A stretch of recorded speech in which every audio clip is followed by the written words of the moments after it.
580 Sports Talk coming to you on a game day. That is right. Hut. Ike. Chiefs. Football. Lions. I need NFL. I need that Touchdowns. I need that Gus Johnson clip of talking about the NFL. Pro football. This is the NFL season. You can still AFC. He can still even yell Fox Sports. Not tonight, but Not tonight. Yeah, that's right. NBC late night. Lot to get to today on a game day. We are excited. We are energized. We don't know if Travis Kelce's going to play, but it sure sounds like Chris Jones is going to be there. That's awkward. But we got so much to get to on this game day. Mitch Holthus joining us in the 5 o'clock hour. We're going to get a Susan Waldman moment tonight. Chris Jones is in the owner's box. of all the dramatic things you've ever seen in your life, Collinsworth's going to be losing his mind. Who's the sideline reporter for NBC? Is it Melissa Stark? Yeah, Melissa Stark is going to be that. They just got a deal done right now. they're going to have a ceremony at midfield. Clark Hunt right before they drop the banner. Before we go, let me be the first to announce. Then you hear glass shatter. It's like Stone Cold showing up 1998 style. Yep.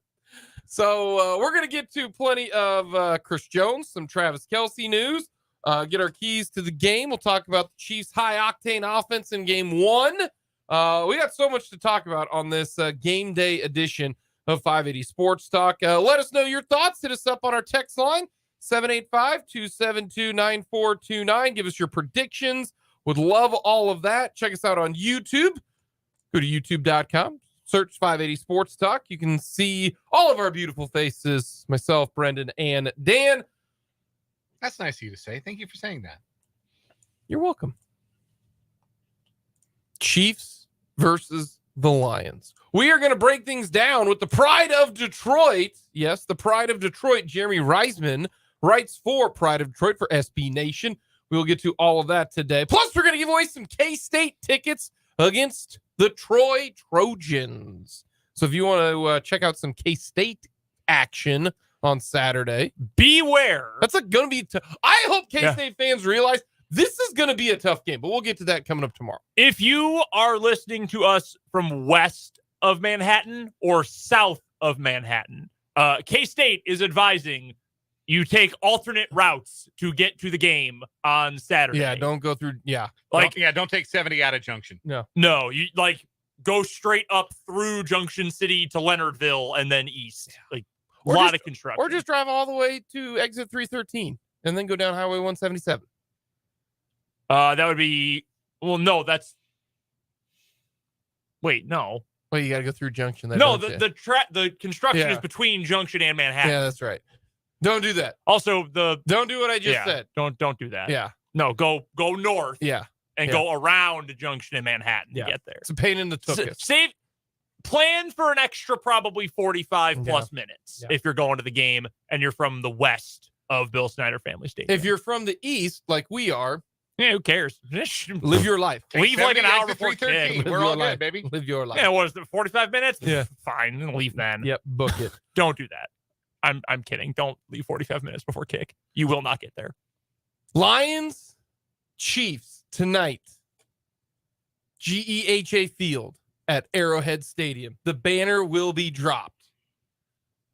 Then there will be a game. What are the keys? To me, there is one major key in this one, and it's very, very simple.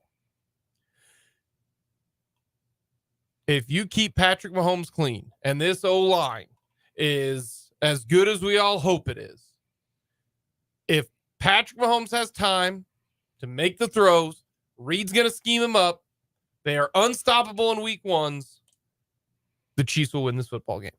Now, when all of our keys to the game, the universal key to the game in this one is turnovers, okay? You should never... don't ever say the key to the game is turnovers, because that is implied.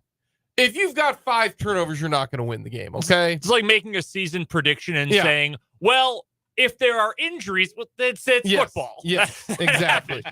Turnovers will change everything. If the Chiefs turn over 3 times and the Lions don't and the Chiefs lose, it's not going to be because, the wide receivers couldn't get open. It wasn't because they couldn't get a pass. No, it's because they turned it over 3 damn times. You only get 8 possessions in a football game, okay?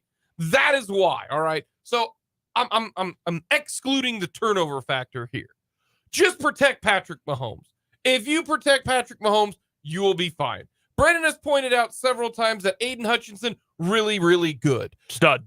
Everyone else on the defensive line for the Lions stinks. Like, they have body odor. They're not good, all right? Protect Patrick Mahomes. And he's got time to sit. Great. That works out fantastic. CJ Mosley's not going to play, so they're down a corner. Even if you give him time and he decides to razzle-dazzle, he will then eviscerate them. Just protect Patrick Mahomes. End of discussion. Chiefs will score 35 and win the game if they protect Patrick Mahomes. It's not hard. That's the number one key for me. Number one key. The next key to this one is the most important on defense. The key downs, 3rd and 4th down in this game for the Lions. The Chiefs are going to force the Lions to have some big-time 3rd and 4th down decisions. Do you get the stop? If you get the 4th down stop, that is huge. If you force the Lions to kick a field goal, that is huge. 3rd and 4th down. If the Chiefs are able to limit 3rd and 4th down, or if it's 4th down and 1 and they stuff them or get a sack, or 4th and 4 and Dan Campbell decides to go for the kneecap and you get the stop. 3rd and 4th down are the biggest aspects in this game. To me, even more so than the pass rush. This is a good offensive line for the Lions. The pass rush is probably not going to be great. So what do you do on 3rd and 4th down? That is the key. Those two for me, very simple. This is a game that you can look at it a lot of different ways. You keep 15 clean and give him time, he will pick apart the Lions. It is no question. This isn't, a dynamic secondary. It's not, all right? And it's a shorthanded secondary. This is a secondary that can be got, even with or without Travis Kelce. And my hunch says he's not going to play, or he's just not going to be effective, okay? If he does play, great. I don't think he's going to be effective. Get off the field on 3rd down. Force field goals, great. That's fantastic. 3 points is not going to beat you in this game.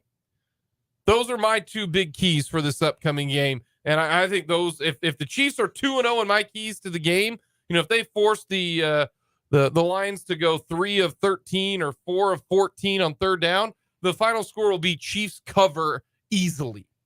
Those are my 2 keys. I mean, there's inherent bias here. I feel a lot different about this game than a lot of people do, because if you go back and look at what the Lions did at the end of last season, they were really good at the end of last season. I think it was 8-2 over their final 10 games. I mean, they played really dang well. They were playing the likes of, and they played the Bills. They lost that game. They played at Carolina, which was also red hot. They lost that game. They beat the Jags. That's a good win. They beat an insanely fraudulent Vikings team. They beat a Packers team that could not win unless they won the turnover battle by 3 takeaways or not. They beat the Bears.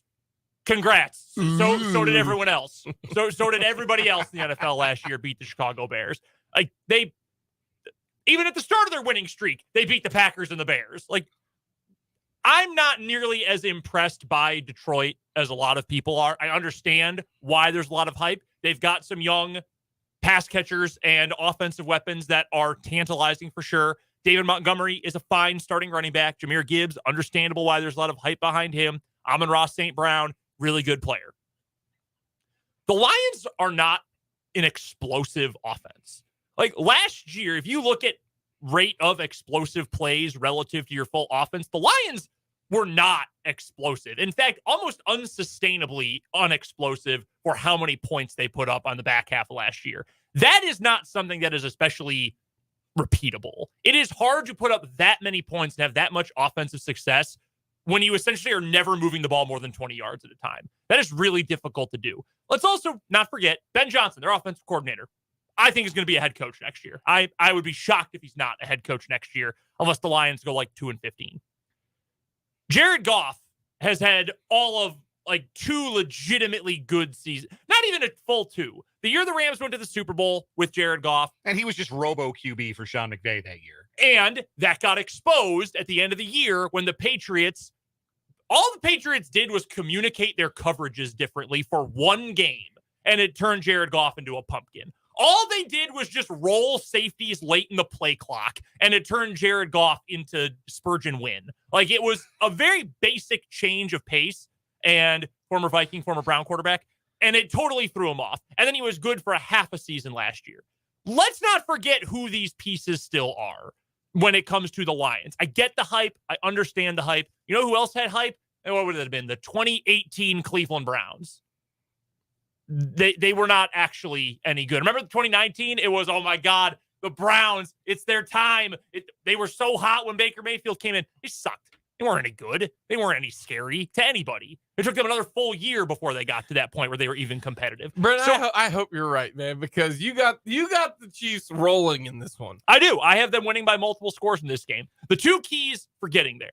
Defensively, you got to find a way to generate interior pressure. You're not going to have Chris Jones. He might be in the building, but he's not going to be playing in the game. You've got to find a way to generate that pressure against from a inside. good O-line. It's a very good offensive line. One of the best in the NFL. Their tackles are where they are the best. Penei Sewell on the right, superstar. He is going to be the anchor of that offensive line for his entire career. The no amount of money is too much for Penei Sewell relative to offensive linemen. On the left side, Taylor Decker is probably the least talked about member of their line. He's really good. He is an above average left tackle. Those are the strong parts of their line. The interior, still good.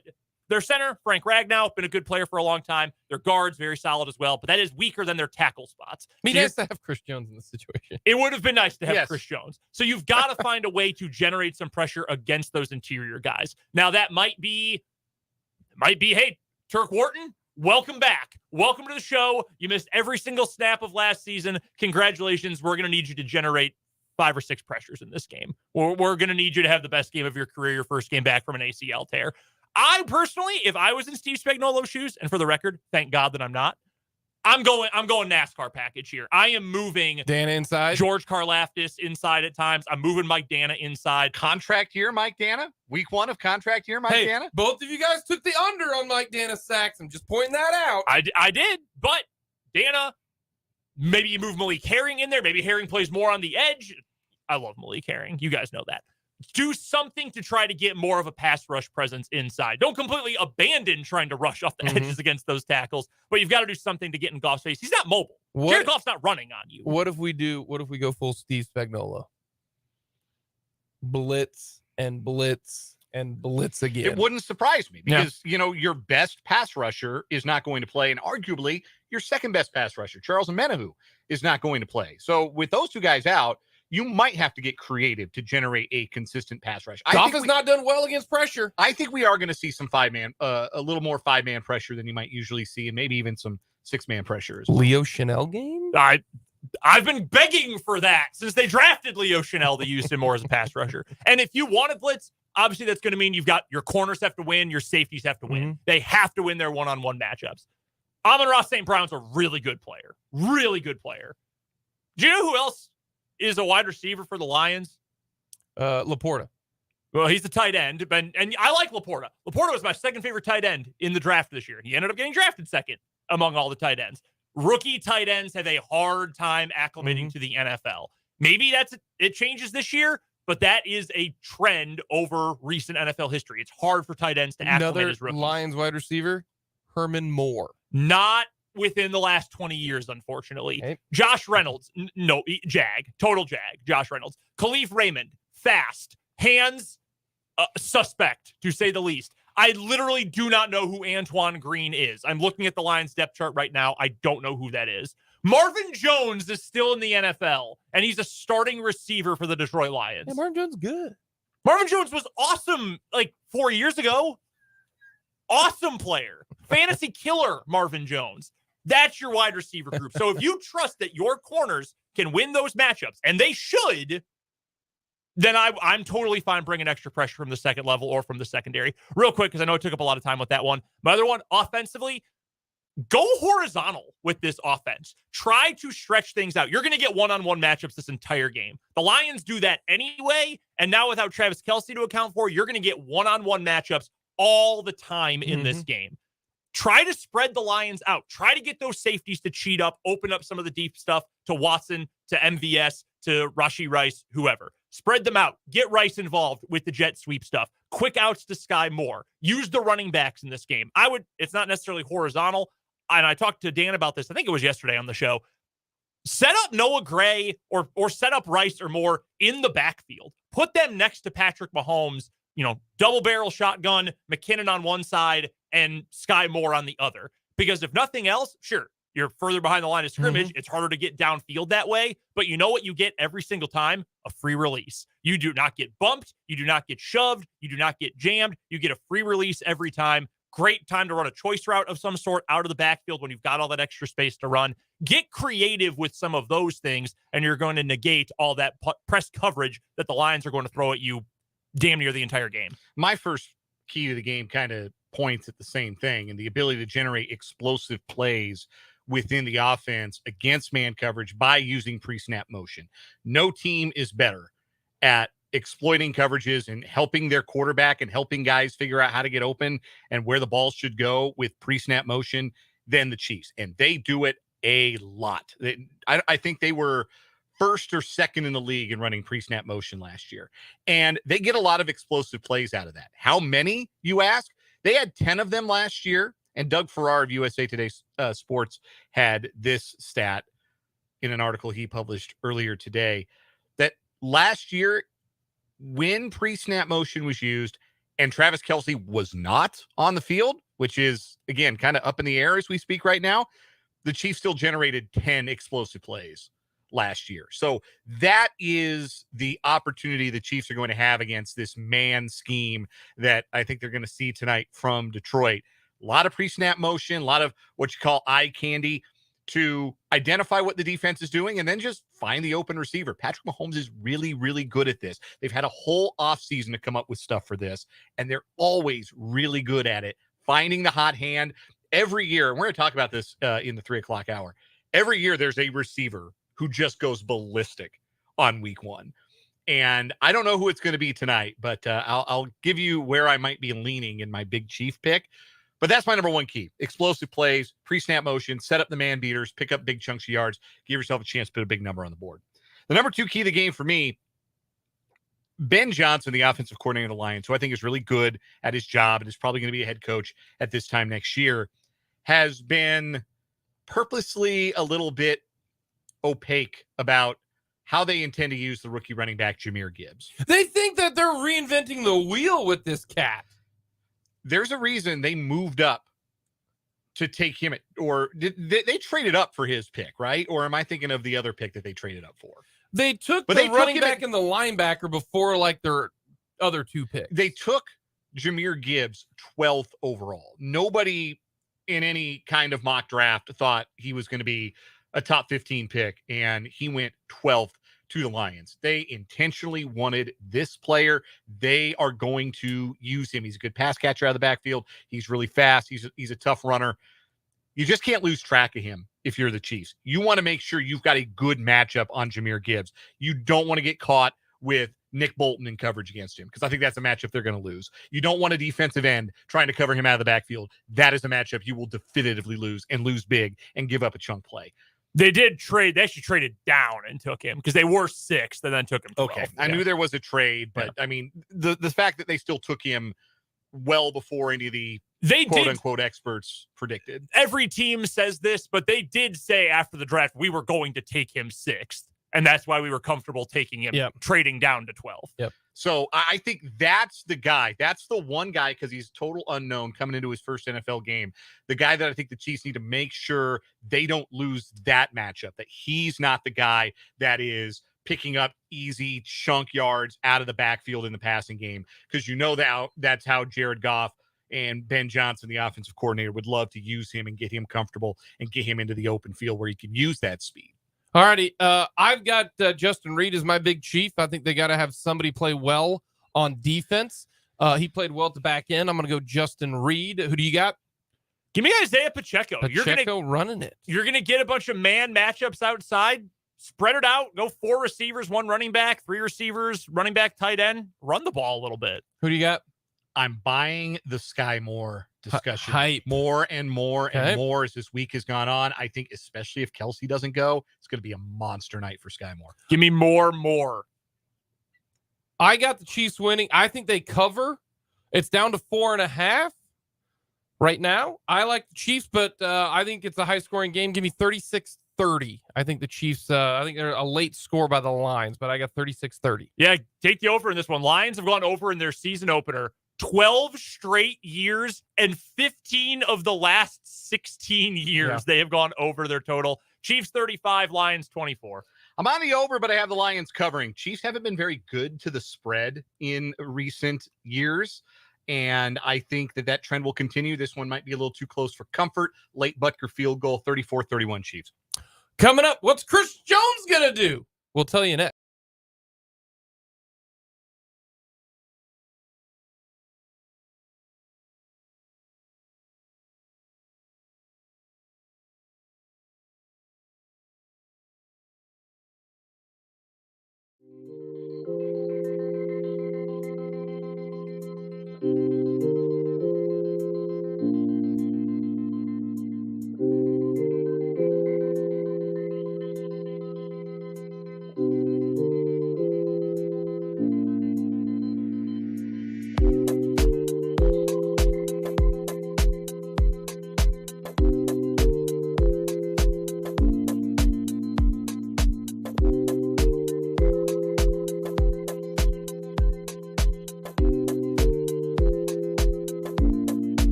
Give us your predictions. What do you like the Chiefs doing today against the Lions? Are you on the over like all three of us of 52.5?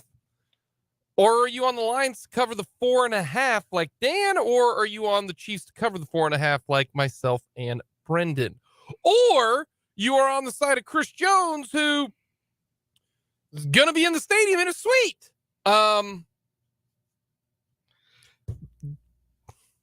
Dude. Situational awareness. All right. Yeah, I don't think this is the play. I really, really don't. Like, I understand. No.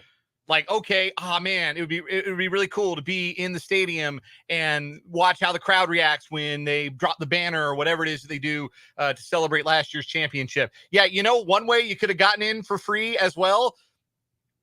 Honors your contract. Been in uniform. Like, I get it. Like, I don't know if he's buying a ticket. I don't know if Clark Hunt's giving him a seat, like, out of goodwill. Like, I don't know what the play is here, but I wouldn't be bending over backwards if I were the Chiefs organization to make sure Chris Jones is in the building, because Chris Jones had one very easy way to make sure he was present, and that is show up to work. I would be so mad if I was a teammate right now. Yeah, this really rubs me the wrong way. The more that I think about it and talk about it, the more that it rubs me the wrong way, especially because that they're going to show him on TV. Like, every time the Lions pick up a third down when Jared Goff has a clean pocket, smash cut to Chris Jones. Every time David Montgomery knifes up the middle for 12 yards and a first down, smash cut to Chris Jones. Yeah, I'm with you.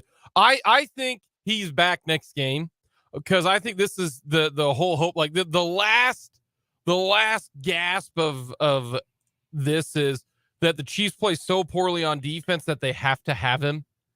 But if they don't, then it goes back to the situation where he's not going to get paid $1.2 million a game, sits out 8 games, he's going to lose $9 million, $12 million total. His tag goes down less next year. Doesn't get the bag this year, won't get the bag next year potentially. That's a whole different situation. But showing up in a suite and watching your team play because you don't like the fact that you wanted a raise and you didn't get it.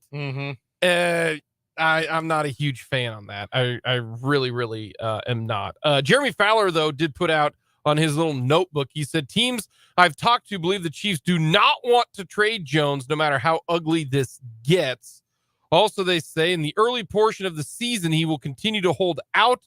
The Chiefs know they need Jones for the stretch run to chase another title, but they have to win a few shootouts in the early portion of the year. They can pull that off. The Chiefs ain't budging. If there's one team that's not going to budge because they've got 15, they got a good roster. Is the Chiefs roster as good as, some others? No, but it's not like this team is, like bottom 5 roster. Okay. Right. It's not like you have Mahomes and the Pips. No, you got enough, and you got Andy Reid. I think this will be the last game. Chris Jones is going to play in week 2 against the Jaguars. I just think that this last stand, this is like, the Custard last stand or whatever to try to make it work. I think this is stupid. I think he's just basically punting on $1 million here. I don't think the Chiefs will be that petty and tag him and then pay him even less money. Because I think what they'll do is they'll just trade him, get a first round pick next year, and then move on. And maybe he will, get money, but he's not going to make any money this year. So essentially he's just going to lose out on $12 million this year. If he doesn't play till week 8. Don't think it's going to happen. I still think a deal could get done, but this is just, I don't like this at all. Like, I don't think he's selfish. I don't, but I just think this is the improper way of going about it. That's just how I look at when it. He talked yesterday about not wanting to be a distraction. I don't know how this isn't a distraction. Right? And maybe it's not. Maybe it's not. Maybe his teammates will be glad that he's there because they won that thing with him. And they would rather him be on the sideline, but they understand that he earned the right to celebrate that as much as any of them did. Maybe that's how that's going over in the locker room. I won't pretend to have been a fly on the wall at One Arrowhead Drive, but I would. I'd love to know how they really feel about it. I would. Coming up next, we're going to talk with Paul Myerberg, all things Big 12 football.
Talking all things Big 12 football with our Big 12 insider and the man who knows college football better than anybody. He is Paul Myerberg of USA Today.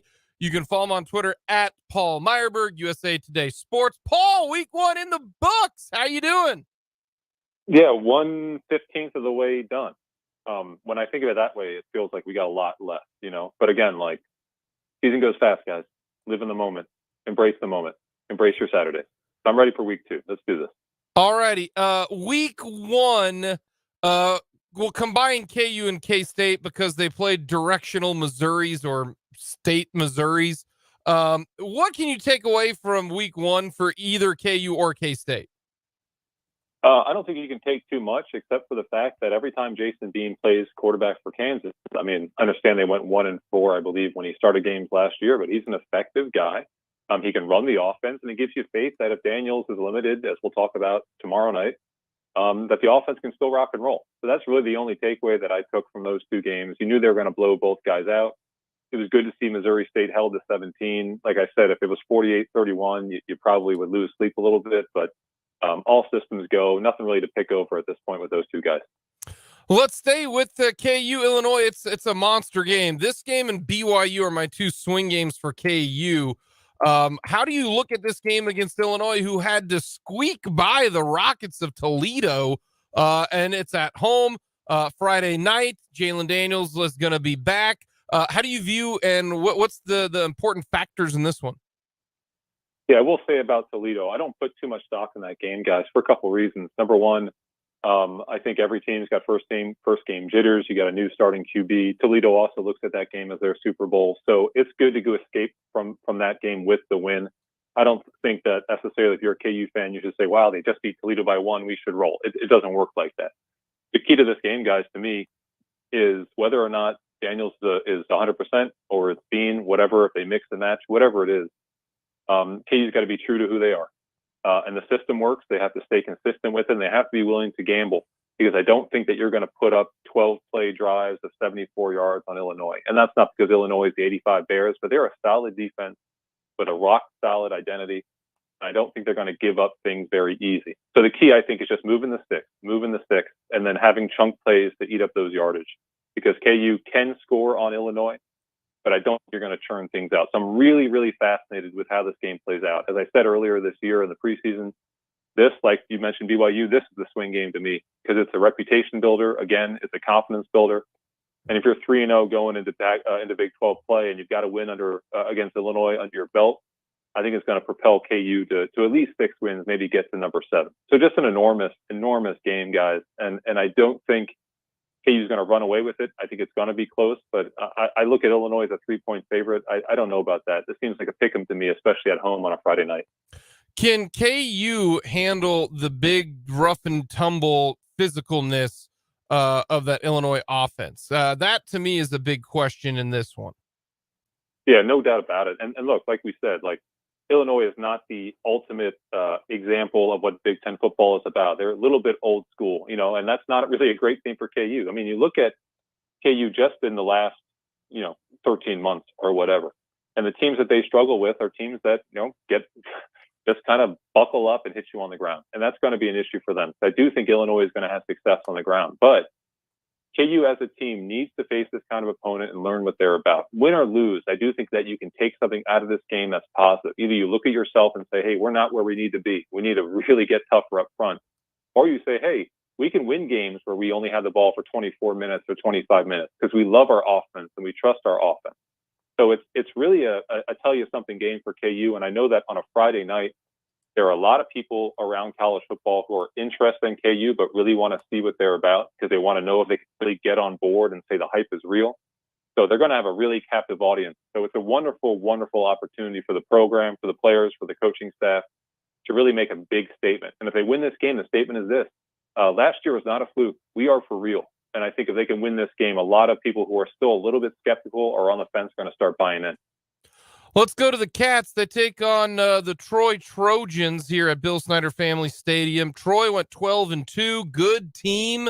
I'm surprised it's 17 points. I think that's a lot of points in a game against a good team. How do you view this one for K-State and Troy? Yeah, look, we all know about Troy, and Big 12 people know about Troy. People in Missouri sure as hell know about Troy. Troy will come up and they'll bite you.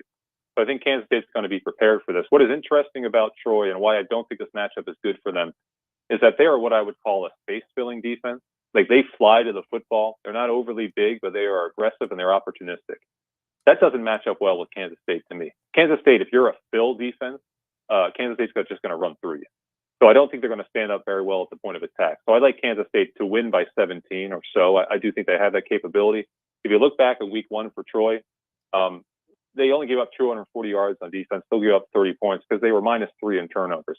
Look, obviously, if they're -1 against Kansas State, it's a 17-point loss. If they're -3, it's a 35-point loss. So Kansas State's got to keep their head on straight. This is a game they should win. They should dominate at the point of attack. But even then, it's a great warm-up because this is not your just run-of-the-mill group of 5 team. This is probably one of the 2 or 3 best teams in the Sun Belt, probably a 9 or 8 win team in the regular season. So look at this as an opportunity to get a really good win against a team that's going to provide a bit of a test and also build your resume. You know, down the line, I mean, there is a chance down the line, potentially, if it plays out like last year, that Troy's a top 25 team in November or late November into December. And Kansas State in the New Year's Six mix, that win will really count. So they should put it on them, and they shouldn't be afraid to win this game. Not that they are, 56-10, because I think that would look really, really good on their resume in a couple months. Our guest is Paul Myerberg, who covers the world of college football for USA Today and joins us for a Big 12 breakdown every Thursday at this time here on 580 Sports Talk on the Fleming Place Wine and Spirits Hotline. Paul, let's talk about some other Big 12 teams from week one. Let's start with TCU. They lost to Coach Prime, 45-42. Reason for alarm in Fort Worth, or did they just not have as many capital D dudes as Coach Prime did? Yeah, that might be it. And I think when you get in a situation, it's like, you get in a situation where it's one-on-one with something, like you go to a basketball court and there's just some dude shooting layups. You don't really know what you're going to get. And I think with TCU, they didn't really know what they were going to get with Colorado. Clearly, they were caught by surprise. At the same time, you miss 200 tackles in a game like they did, you're going to give up 45 points and 510 yards passing. And I think that if you can clean that up for TCU, there are things that you can fix and get this thing back on track. I don't buy into the idea that Colorado is necessarily a top 25 team or that TCU is a bottom team in the Big 12. The truth is somewhere more in the middle. So it's a humbling, I would even say embarrassing moment for that program. And you could see it on the players' faces after the game. They were embarrassed not to lose necessarily to Colorado, but in the manner that they did. So I think they bounced back. I think they still get to 8 wins or even 7-5. But they got to make enough to do with the public. I think a lot of people were pulling for TCU to show Colorado that it was a little bit harder than just recruiting 85 guys and letting them run on the field.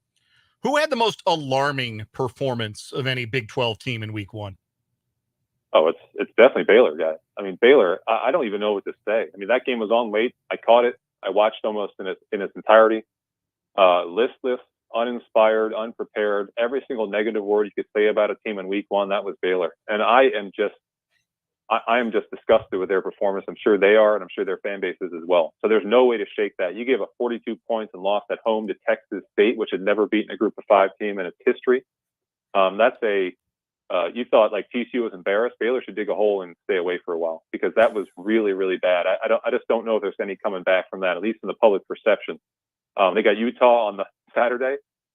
Oh man, Baylor's 0-2 and they lost to Texas State and got blown out by Utah. It's going to get ugly down there. So I hope they pull it out and get a better performance and are better prepared against the Utes. Otherwise, it's going to get ugly again. We're chatting with Paul Myerberg, who covers college football for USA Today. It is the Big 12 breakdown here on 580 Sports Talk. Paul joining us on the Fleming Place Wine and Spirits Hotline. Another team with a bit of a disappointing week one, the Texas Tech Red Raiders. That is a program that on this show we have talked about with a lot of hype, with a lot of attention focused on them. We really like Joey McGuire here. And I get that it's at altitude. I get that Wyoming is not just your run-of-the-mill Mountain West team. They're a good Mountain West team with a good coach and obviously a gritty quarterback. But you can't lose that game if you're Texas Tech and you want to say, we're going to contend with the big guns when we get to conference play this year. What went wrong in that matchup for Joey McGuire's guys? Yeah, you definitely can't lose when you're up 17-0 after 1. That's inexcusable. What I think happened here is they got tired. I mean, they got tired and they got into a dogfight with a team that loves to play in the mud, that is playing at home. It wasn't a big crowd, certainly a supportive crowd. And when you get into a road environment and you're at altitude and things start to not go your way, I mean, it's just a matter of time before you kind of fall flat. So I thought going into the game that they were in danger. I certainly thought that they were going to be safe at 17-0. But this is just it's a loss that slipped away that doesn't really impact their bottom line because this is not a team that's New Year's Six. It's probably not a Big 12 champ. But it is a bit of a setback, and it definitely pops the balloon a little bit for Texas Tech. Again, Oregon coming in this week. Oregon dropped 81 points on Portland State. I know it's Portland State. They also hit Portland State so hard that a player on Portland State has his ear ripped off. That's like prison rules. So I'm a little bit worried for Texas Tech, just like Baylor, being 0-2, licking their wounds, and the year feels like it's slipping away. We've mentioned plenty of them already, but what is the most intriguing matchup for a Big 12 team coming up this week? Like you mentioned, a lot of people are going to be paying attention to KU versus Illinois coming up tomorrow night. I think that Oregon-Texas Tech game is interesting. Baylor for sure against Utah. Which one on the schedule intrigues you the most? And if you say Iowa versus Iowa State, Paul, I will say a prayer for you. Look, I'm looking forward to that game. It's the gamblers versus the gamblers. I cannot wait to see how this one plays out. I bet it's going to be good. But I think Texas at Alabama, obviously, is the one that everybody's watching nationally. And I think this game for Texas is the true barometer of where they are as a program. This is now year 3. Last year was nice. Would have been great to win that game. Certainly had a shot. They should have won it, you could even say. This year feels different because it's a true test. They're not sneaking up on Alabama. It's on the road. It's in prime time. Bryant-Denny, 96,000. Going to be an ugly environment for them, and they need to respond. So let's find out what Texas is about. The good news is this, guys. If they win this game, we will say with a straight face that they're back. And we'll say it and we'll believe it. And the whole country will believe it. And it'll be the biggest win for this program, maybe since they beat Nebraska in the 2009 Big 12 championship game, 14 years. But if they lose 41-10, then I don't know where they go. I don't know where Sark goes. I don't know what they do in terms of recruiting, what happens to that. So there's so much at stake in this game. Truly not just the game of the week in the Big 12, maybe not just the game of the year non-conference wise, but one of the defining games of the entire regular season in conference or out. So everyone's going to be watching that game. And I think for good reason. There is so much hype, so much backstory, so many storylines. I'm excited for it. I can't wait to see how it plays out. We're talking with Paul Myerberg on our Fleming Place Wine and Spirits hotline. Paul, I am going to take Bama because I need to see Texas actually do it. Yeah. I don't disagree with you. And look, Alabama has questions of their own. And I think one of the questions is Jalen Milroe. I mean, he scored 5 touchdowns last week against Middle Tennessee, a couple broken plays that he made into, a touchdown or for long gains. He has all the talent in the world. But you go back to a year ago, Quinn Ewers plays in that game. Texas, he was 9-12 for $134 and a quarter before he hurt his shoulder. So I think the QB matchup favors Texas.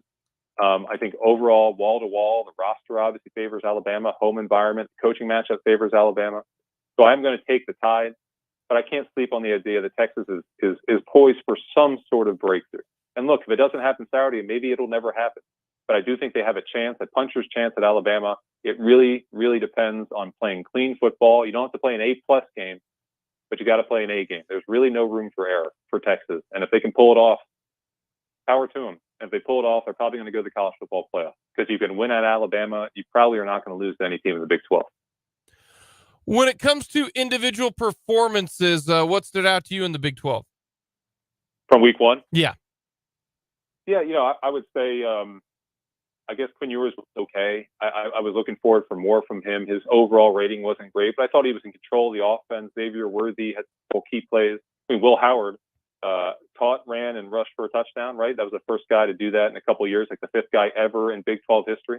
So I think there's a lot to make out of that. One more quarterback, I would say, Dylan Gabriel against Arkansas State. He looks so much more comfortable under center compared to last year. And I think that's maybe going to be the story of OU's season. I understand it's Arkansas State, but he was in so much more control, so much more command. The offensive line was so much better. It was the night and day improvement that you wanted to see in week 1. So OU, there's so much more to prove, and we'll see when they play UT in a couple weeks. But I liked what I saw out of Gabriel, and I liked what I saw overall at Oklahoma. Really quick, Paul, outside of the Big 12, who had the most impressive individual performance in week 1, and why was it Michael Penix of Washington? Look, I'll go with Penix. It was 9-6, right, in the second quarter. Touchdown. 4 in the second quarter, 5 overall, 400-something yards. There are a lot of great QBs. I just ran down a list just in the Big 12. of really good QBs. Drew Alar, also at Penn State, had a really nice game. There are so many good ones. Michael Penix, dude. I mean, he can just sling it. And that offense, which I wondered if it would remain potent, a year later, missing some pieces, especially up front, it was just as good. That's a really great pick. I thought he was fantastic. I got to go also with Shedeur Sanders. I know I said they missed a bunch of tackles, but you set a school record for passing in your first start. I do think you get a gold star for that one. Do you think it's doable for Hunter to play that many snaps a game? It's not doable in the long run. And look, I will tell you on Saturday, the game plan for Nebraska is to run the football at Hunter every single chance they get. Because you can play 100 snaps a game when 40 of them you can kind of jog it out. You know what I mean? I mean, you may not be able to do that 12 weeks a year, but you can do that week one in a big game against TCU and kind of jog out 40 plays and kind of catch your breath like a midfielder in soccer, or so I've heard. I don't know anything about soccer, but I don't think that you do that when Nebraska's kind of buckling up and running right at you 15 or 18 times. So it's not sustainable. If it is, they should really just rename the Heisman the Hunter, because if he does it for 110 plays and has 100 receiving yards and intercept every single week, he's going to win the Heisman by just like unanimous. But no, you're not going to be able to do that every single week. I'm sorry. Even in the Pac-12, especially in the Pac-12, they're going to run you ragged, those quarterbacks. So no, I don't see it. It was great to see for 1 week, though. Paul, you're the best. We appreciate it. Enjoy the football coming up this week, some big-time games, and we'll talk to you next week. Paul Myerberg, USA Today, on our Big 12 breakdown. He's the best. Love Paul. Yeah, not much you can take from KU, K-State. That's kind of what we said on Monday. Taking care of business is a positive, undeniably a positive, but it's not like there's any grand sweeping conclusions that can be taken from doing what you're supposed to do, eating the meal placed in front of you. Against Missouri State and Southeast Missouri Right. State. I think he's right about Texas. I hope Texas gets smashed. I really do. That would be that would make me happy. And KU against Illinois being 3-point dogs. Thinks it's a pick 'em. It's a big one. It's a big one. Coming up, we're going to talk about the Chiefs and opening games and just how impressive they are here on 580 Sports Talk.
Chiefs and Lions tonight. 6 o'clock pregame coverage, 7:20 kickoff. Chiefs taking on the Lions. Mitch Holthus on the call. He'll join us coming up in the 5 o'clock hour. He's a busy guy. Yeah, just a little bit. He's going to make some time for us. But it's go time. You can listen to the Chiefs take on the Lions tonight on your home for the Kansas City Chiefs. 580 WIBW FM 104.9. Chiefs in action. We will go behind enemy lines and talk all things Detroit Lions coming up at the bottom of the hour with Jeremy Reisman. He will join us from SB Nation. Should be a lot of fun to talk with Jeremy on all things Lions football. He has predicted them to go, you ready for this? To hell. 12-5. Oh. That sounds about right. I think everybody who's a fan of their team thinks they're going 12-5 at bare minimum. Do you think your team's going 12-5? No. Do you think your team's going 12-5? Absolutely. Like legitimately, I think they can. Why not be optimistic? Well, I mean, It won't kill you. The pessimist feels everything twice. Once when they believe it's going to happen, and then another time when it actually does. Okay. Be an optimist. I'm going through the Seahawks schedule right now. I see. Give me one moment. I will have a prediction for you. I keep it real. I keep forgetting who they play. I keep thinking they play the 49ers this week. They don't. They play don't. The Rams. The 49ers play the Seahawks. Yeah. Or the 49ers play the Steelers. That's what See, I keep doing. Yeah, like I do. Because they don't really always play the 49ers. It seems Yeah, like they play them really early in the every year. year. They've been doing that. Yep. So I do think my team is going to go at least 12-5. Dan, I've got 11-6 for Seattle. Okay. So 11-6, 12-5. That's legitimate. Swing game, New Year's Eve against the Steelers. That one's at home, though. That's my swing game. Okay. I think they're going to be really good. You big swinger? No, absolutely not. Like, I don't know if you were a big swing game guy. No. What did you think I was saying? Not big on the swing game. I pass on that usually. All right. No fishbowl for my keys. Okay. No pineapples. No pineapple. Upside down or otherwise. Okay. All right. Well, to each their own, right? Is it too early for about that one, break? Look, man, if that's your thing, that's fine. Hey, we're not here to kink shame, all right? Yeah, man, you do your thing. Yeah, live Don't- your life. Don't Live invite me your- over this weekend, though. I'll tell you that. Live your life. We got that coming up. Our predictions. Not plenty that coming up. more. No, not that coming up. No. No. This is broadcast. I mentioned this yesterday before we got the news of Chris Jones and him speaking to the media and saying all I want is a raise and all that kind of stuff. But what the Chiefs do in their season openers, it's incredible. It really, really is. I'm going to give you some numbers here. All right. And not only is it Patrick Mahomes, but it's just Andy Reid. I'm going to give you 2 games with Alex Smith as a starting quarterback to start the season. Chiefs have won 8 season openers in a row. All right. Pretty good. This is what they did last year. Arizona, Mahomes, 30 of 39 for 365 touchdowns. Clyde had 2 touchdowns. Pacheco had 62 yards rushing. Kelsey, monster, 121 yards. Juju, 79 with that fumble. And they scored 44 in a rout down there in Arizona. We're up 37-7 at It was one point. just a juggernaut of a game. 21 against Cleveland. Mahomes, 26 of 37, 337 in the air. 3 touchdowns. Clyde had 43 yards. Tyreek Hill was a monster in that one, 197 yards, a touchdown. Chiefs win 33-29. 2020, Houston. They go 24 of 32 for Mahomes for 211, 3 touchdowns. Clyde ran it all over him, 138 yards, 2 touchdowns. Watkins with 82 yards. Chiefs win 34-20. 19 against Jacksonville, 25 of 33 for Mahomes, 378 yards, 3 touchdowns. That was back when LaShawn McCoy was playing with the Chiefs. He had 81 yards. Sammy Watkins with 198 yards, 3 touchdowns, and then he sucked. Hammy Watkins. Then he sucked after that until the Super Bowl. Really, I mean, he was good against the Titans too. Kelsey, 88 yards. They ran roughshod over Jacksonville, 40-26.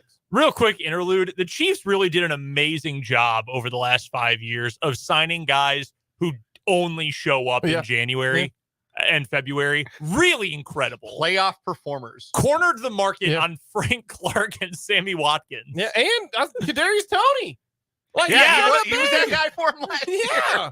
He sure was. That's incredible. In 18, Mahomes' very first game as a starter, threw for 257, 4 touchdowns. Kareem Hunt with 49 yards. Hill with 169. Kelsey had just 6 yards in that game. Chiefs won 38-28. Let's go pre-Mahomes, all right? 17, New England. This is the one I always think about. When I think about season opening Andy Reid game plans, this is probably the Mona Lisa. Yeah. Andy Reid with Alex Smith, 368 passing yards, a touchdown. Hunt with 148 rushing yards, 98 receiving. Tyreek Hill with 133 yards. They put up 42 on the Patriots in Foxborough and hammer New England. The year before that, against the Chargers, Alex Smith, 34 of 48 for 363 yards, 2 touchdowns. Spencer, where are you now? 70 yards rushing and 129 yards receiving. Chiefs win in overtime. This is what they've scored in season openers in the last 7 games. 33, 42, 38, 40, 34, 33, 44. They're going to score in the 30s. Like, it's if they don't score in the 30s, then something drastically went wrong. Like, drastically went wrong. We're talking 5 turnovers. We're talking they forgot how to long snap. They don't know how to feel like, or disastrous stuff here, because that is not a small sample size. Mahomes does not have a small sample size in this. 4 touchdowns, 3, and threw for 5 last year. If he goes under 3 touchdowns, that's the anomaly. That's the anomaly. Like, history says he's going to get 3. By the way, if you want Patrick Mahomes, you can get the over 2.5 touchdowns. So 3 touchdowns he's going to throw at plus 126 right now.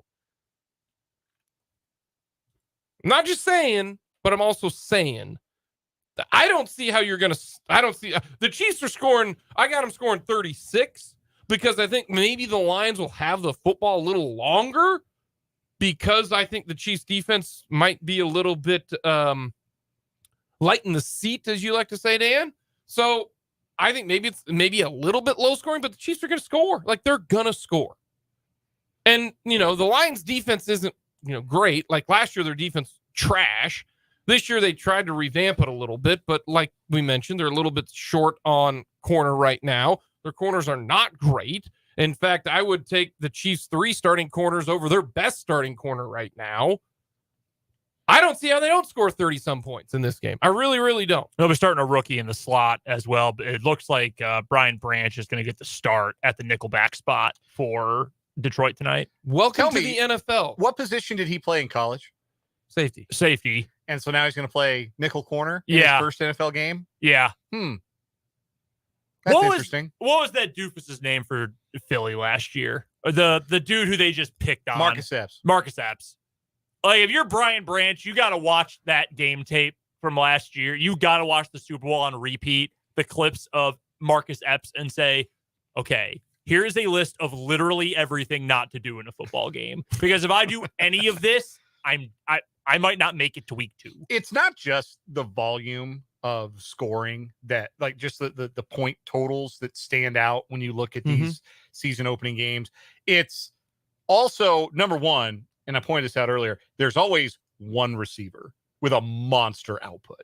There's always one guy. They go into a game feeling like they correctly identify this guy is going to have the big game. And sometimes it's guy out of the backfield, like Spencer Ware in that Charger game. I mean, that was or Kareem Hunt. Yeah, Kareem Hunt had big game. I think he had like a 70-yard catch and run. Remember, right up the seam in his first game, it was a big deal because he fumbled on his first touch of his career, and it was, oh my God, he didn't fumble a single time in college. What a bust! And then he had one of the 3 greatest running back debuts of all time. But yeah, Hill with 169 yards against the Chargers in 18. Watkins 198 against Jacksonville in 19. Watkins with 82 against Houston, 82 of the 211. So by what's the word?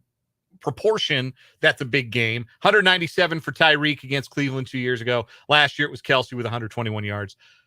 Somebody's going to go off tonight. Don't know who it is. Somebody is going to go off tonight. And then the other thing, having watched all of these games,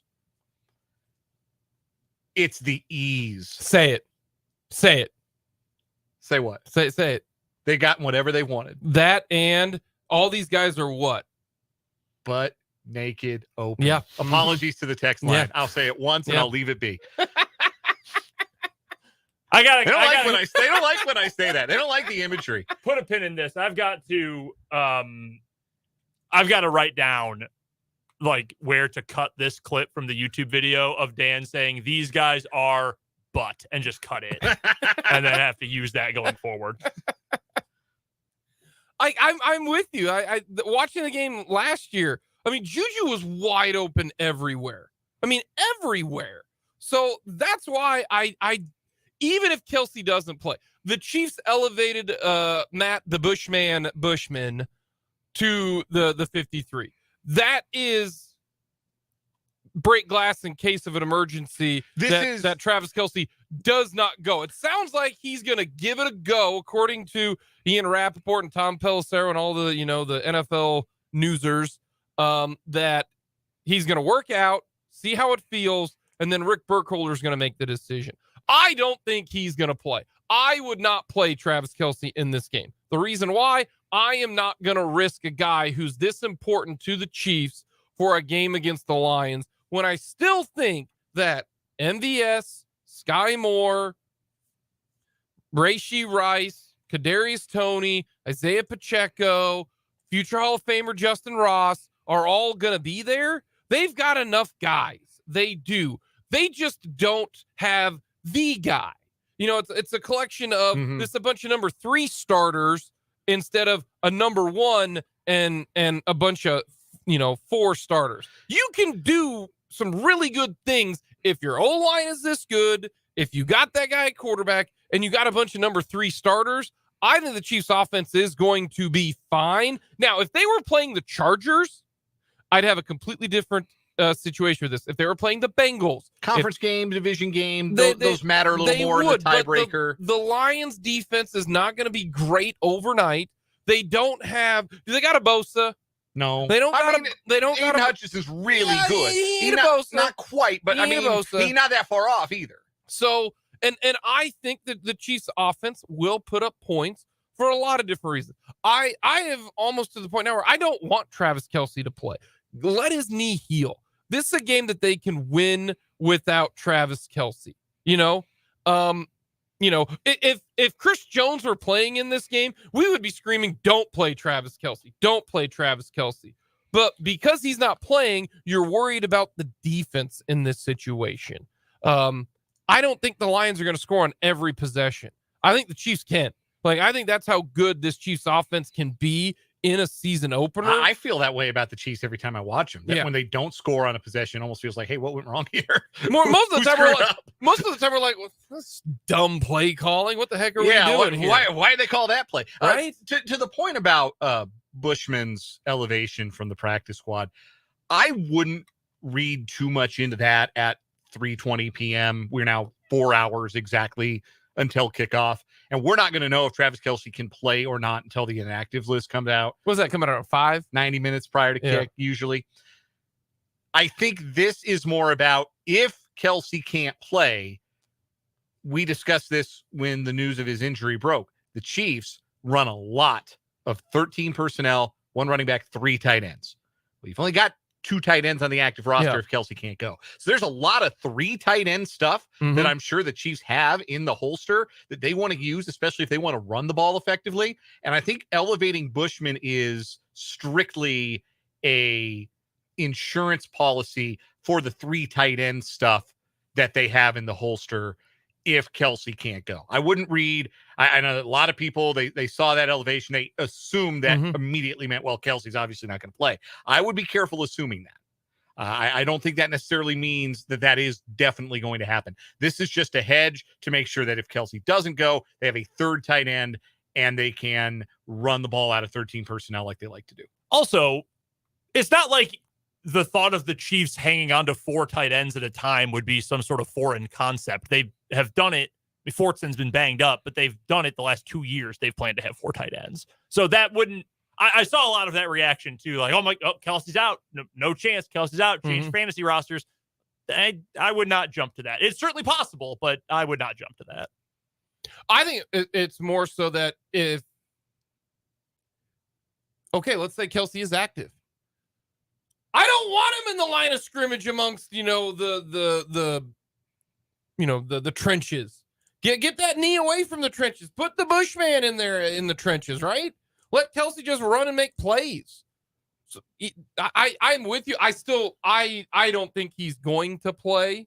I would not play him, is what I would do, because I think, to quote Brendan Dorzinski, this is the Lions. All right. The Lions is the Lions. Yeah, they're going to do Lions things. Okay. It's what they've done since Tobin Rote won them a championship in 1957.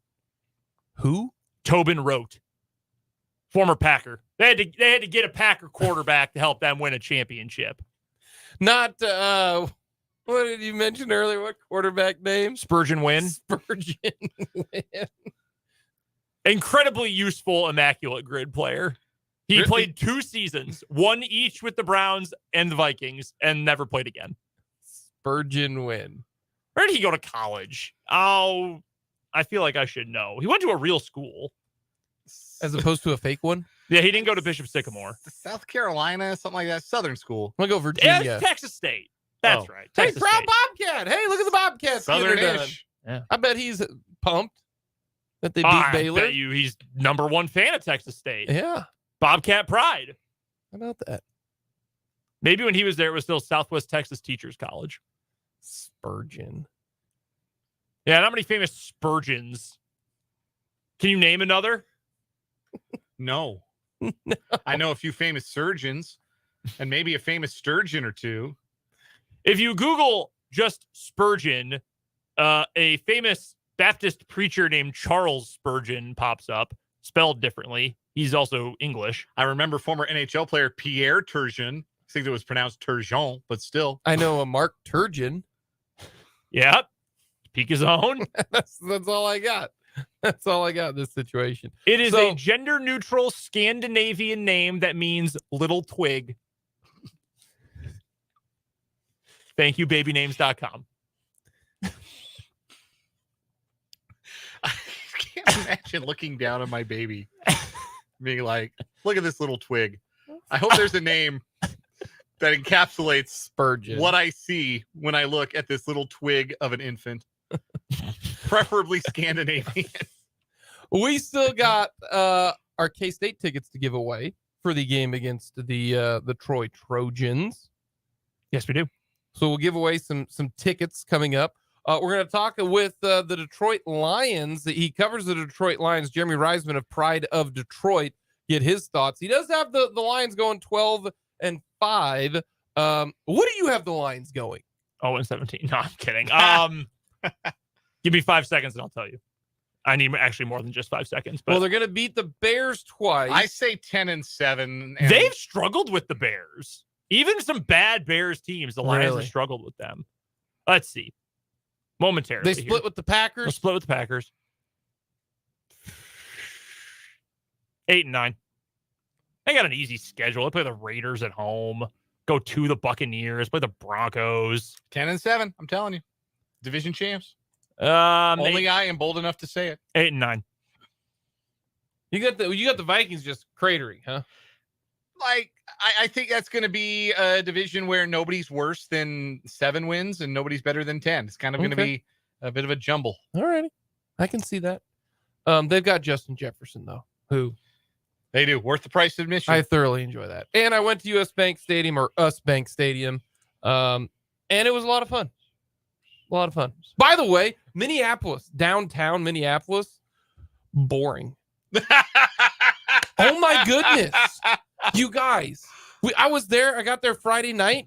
my brother was there, or like, let's go, to a bar or whatever. Put the kids down. Grandma and grandpa are there. I'm gonna go. We'll go have a drink. We walked around downtown Minneapolis. Nothing. Now I'm like, well, maybe it's, Labor Day weekend. Maybe they're all at the lake, one of the 10,000 lakes that they got there. Either we didn't want to walk far enough or we were in the wrong spot. But let me tell you, nothing. Like absolutely nothing downtown Minneapolis. I was very disappointed. By the way, can I make a real quick comment while we're bashing the state of Minnesota? 10,000 lakes, my ass. The whole thing is it just needs to be an enclosed body of water. There's no limit to how much size there is. Correct. There could be a decent-sized puddle. Like, Yes. 10,001. Yeah. No, I agree with that. Yeah. It's stupid. No, I will. You hacks. Hold on. Get a real lake and talk to me. Hold on. Also, how are you the state of hockey with no Stanley Cups? No arguments there. I will not. I will bash Minnesota or Minneapolis because honestly, stadium's cool. Target Field really cool. Very clean city. But like the lakes there, it's awesome. Like it didn't get above 80, 90 degrees. It's fantastic. Like I know you are a Packer guy, but I'm telling you the state of Minnesota is pretty good. Look at that.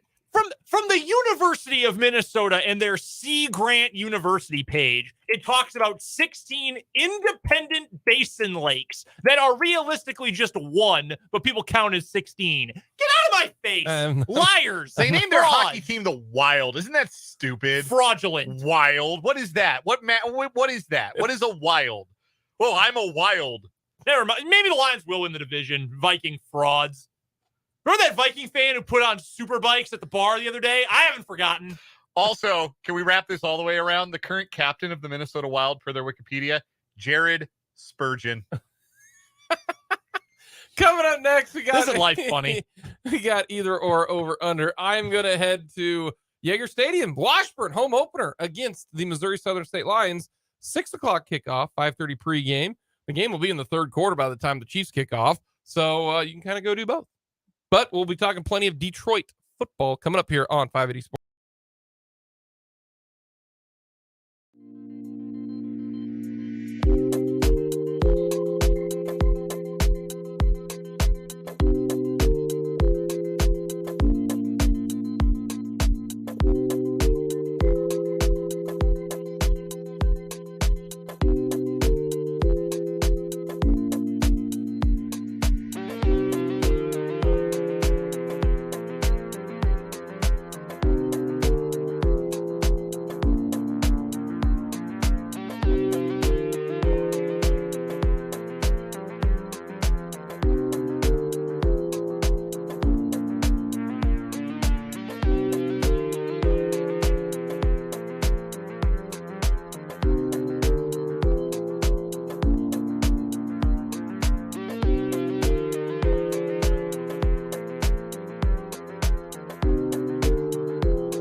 Brendan and Dan here with you the rest of the way on 580 Sports Talk. We'll talk to Jeremy Reisman coming up in just a moment. Covers the Detroit Lions for prideofdetroit.com. Later on today, we'll talk to Rick Peterson for our Lewis Toyota High School Whip Around. And, of course, Mitch Holthus coming up in the 5 o'clock hour as well. Plus your texts, 785-272-9429. And the comment section on YouTube is wide open. Go find us on YouTube. 580 Sports Talk is the name of our channel. 16 games, week one of the NFL season. Over under 6.5 upsets. Weird things happen in week one. Teams haven't played in a long time. Guys are getting acclimated. Every year there's a game where you go, that happened? How did that result happen at the start of the season? What's the all-time example of that in your mind? There was a game. Well, okay, this isn't an all-time example, but it is the one that pops into mind first. It was 2 seasons ago. The Steelers looked like they were going to be awful. Buffalo was hot. And the Steelers didn't just win, they beat the tar out of the Bills in week one, excuse me. I think that was 2 seasons ago. Yeah, last year it was the Steelers beating the Bengals week one. Yeah. They picked off Joe Burrow 5 times, I think it was. Yeah. The ultimate all-time example that I think of was the year that the Bills shut out the Patriots in week one. Yeah. And then the Patriots went 14-2 and won the Super Bowl. I forget exactly what year that is. I want to say maybe 2003 or 2004. Yeah. No, I know which one you're talking about. Yes, it was 2003. Yeah. The Bills beat them 31-0 in Buffalo, and then the Patriots won 14 in their next 15 and rampaged to the Super Bowl. So, yeah, they kind of did that. You know what? I'm going to go over. I'm going to say there's going to be a bunch of upsets this week. We're doing the Vegas money line here to determine what is an upset. But what's the number? 6.5. 6.5 upsets? Upsets. It's a lot of upsets. I'm going to go under. Underdogs I like because they're at home. Pittsburgh against San Francisco. I really like that. Cleveland against Cincinnati.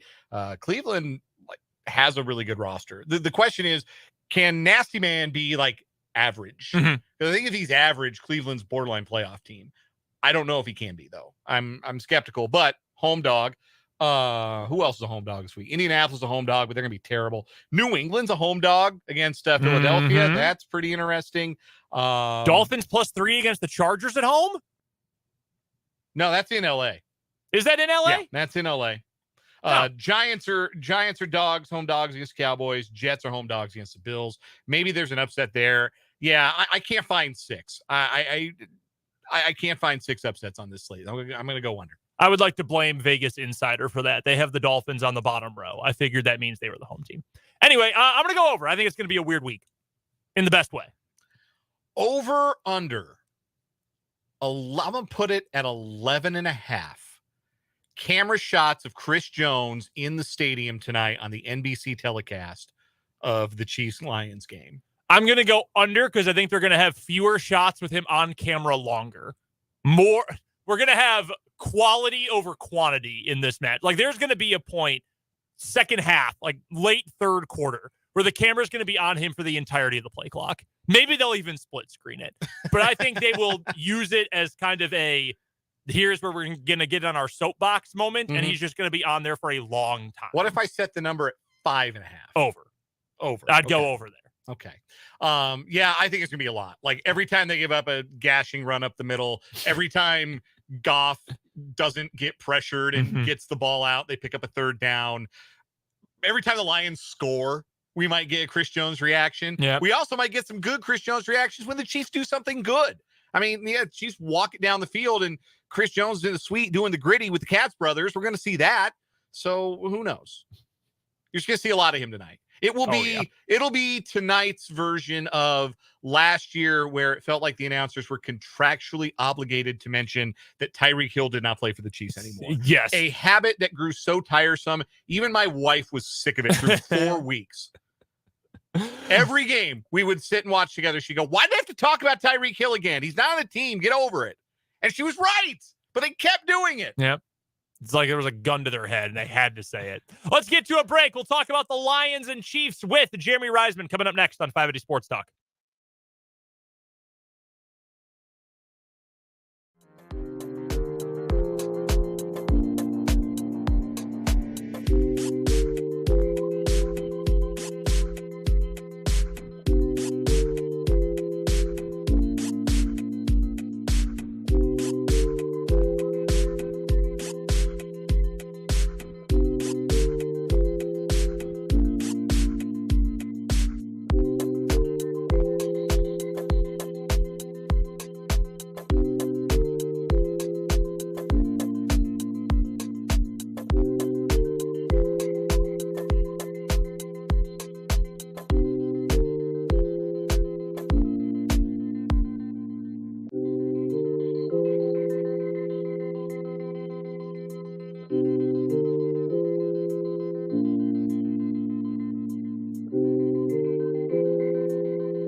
us on 580 Sports Talk via the Fleming Place Wine and Spirits hotline is Jeremy Reisman, who covers the Detroit Lions for prideofdetroit.com. It's part of the SB Nation team site network. You can go find Jeremy online on Twitter at, and I love this, Detroit on Lion. I find that to be a very funny Twitter handle, Jeremy, so props to you for that.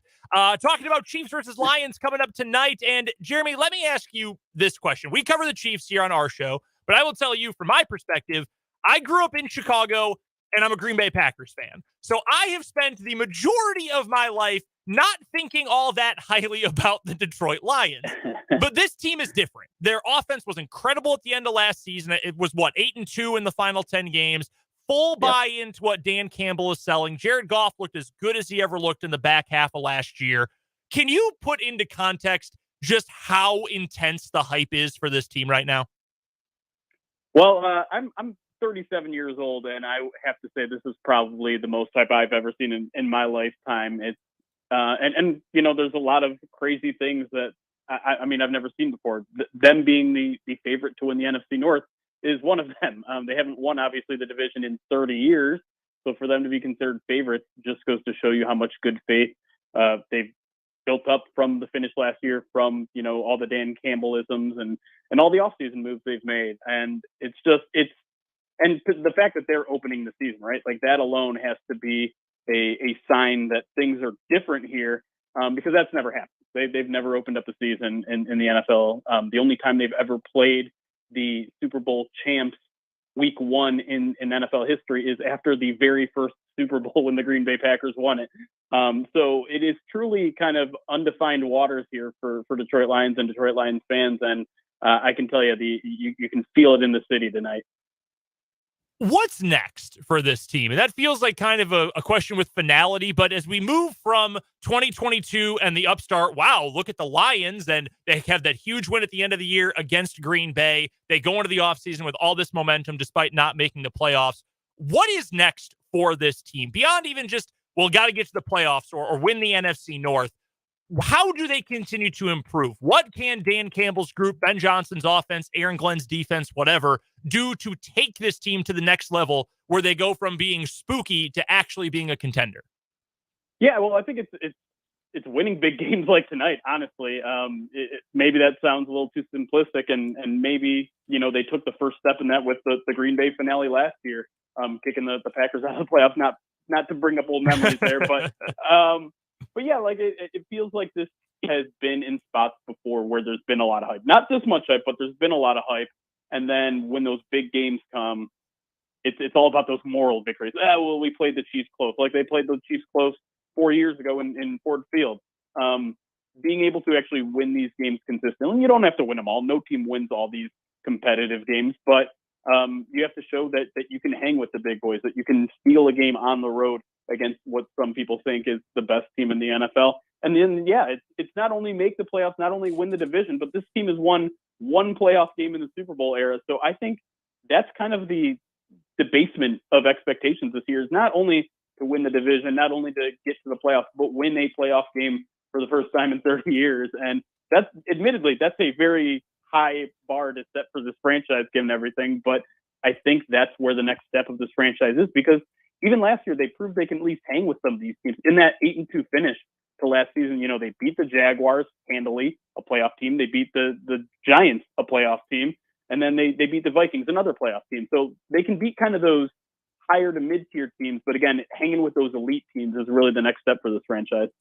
We will get to quarterback Jared Goff, I'm sure, here in just a moment. But I wanted to ask you about the weapons for this offense. And Ben Johnson, both myself and Dan over here said earlier in the show, I think Ben Johnson's going to be a head coach in the NFL come next year. He has so much hype behind him right now, and it is a fun and well-constructed offense that Detroit has. And you draft Jahmyr Gibbs, you draft Sam Laporta, both of whom I like. I know it's hard for tight ends to get acclimated sometimes as rookies, but really like the two of them coming out of the draft. The wide receiver room, though, Amon-Ra St. Brown is a stud. Nobody is going to deny that. But you've got an older Marvin Jones, Josh Reynolds, who has always been just kind of a guy, Khalif Raymond, who's got speed. Not so sure about his hands, though. How much confidence is there currently, and how much confidence should there be in this pass catcher group for Jared Goff? Yeah, I think there's definitely some questions, no doubt about it. It's not all that different from what it was last year, which might give Lions fans a little bit of hope because really all you're missing is DJ Chark and Jameson Williams, getting his feet wet. Obviously, you'll get JMO in a couple months here, but yeah, I think you kind of outlined it nicely. There are some questions there. I think they're higher on Khalif Raymond than a lot of other teams are, and a lot of outside noises because he is fast. He's also a fantastic route runner. Really, his kryptonite is size. I mean, he's 5'8", so the catch radius isn't there. He's not going to make jump balls, but he'll catch a downfield shot every now and then because he's actually one of the better separators in the league. But other than that, you're right. It's a lot of short to intermediate throws. That's kind of what this offense is built upon. So that's why you invest in a guy like Amon-Ra. That's why you invest in a guy like Sam Laporta and Jahmyr Gibbs as well. All those guys are kind of going to work the short to intermediate sides of the field, and that's how they kind of dink and dunk their way down the field, and then eventually take those over the top shots. But that is what they're missing, I think, is that field stretcher right now. And obviously Jameson Williams is going to be that guy when he comes back. But right now, I would say that is part of the game that they're missing for sure. Jeremy Reisman of prideofdetroit.com joining us here on 580 Sports Talk on the Fleming Place Wine and Spirits Hotline. Pride of Detroit, part of the SB Nation family of websites covering the Detroit Lions. Jeremy, you should know, first and foremost, that I am a Seahawks fan, so there is some residual Lions appreciation from last year that hopefully counterbalances the Packer fan you were just talking to, if that helps you any at all. To the questions, to the important stuff. The Lions defense wasn't great last year. How have they upgraded meaningfully? And do you believe they've upgraded meaningfully enough on that side of the ball this offseason?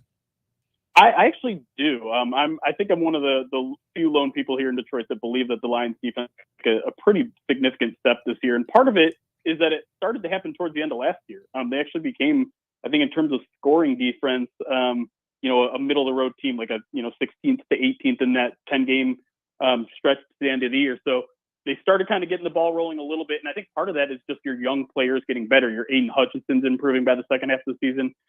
Kirby Joseph, who was a rookie last year, started playing really well down the stretch.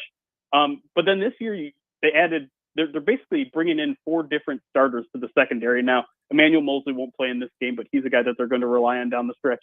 You get CJ Gardner-Johnson from the NFC champion Eagles. You bring in Cameron Sutton, a leader type from the Steelers, and we all know Steelers defenses are pretty darn good. So if he's a leader over there, he's going to be a pretty big influence here. And then Brian Branch, their second-round pick, has been just absolutely phenomenal in training camp, and so good that he actually moved CJ Gardner-Johnson from nickel to safety. He was playing that good at nickel, and they had to figure out a way to get him in the starting lineup that he forced them to move one of their biggest offseason signings. And then on the defensive front, it's all about really getting healthy. Charles Harris is a guy who only played about 5 games last year. He's back and healthy and in the starting lineup. You get other guys, other draft picks that really haven't shown up yet, but the Lions are hoping are going to take big steps. And a guy named Levi Onwuzurike, their second-round pick from 2021, their second-round pick from last year. Josh Paschal also dealt with a lot of injuries last year. So the hope is kind of getting healthier, plus some of those offseason additions are really going to make this team a lot better. And I'd even mentioned their first-round pick, Jack Campbell, who might not start tonight, but he is obviously going to be a big part of their defense down the line.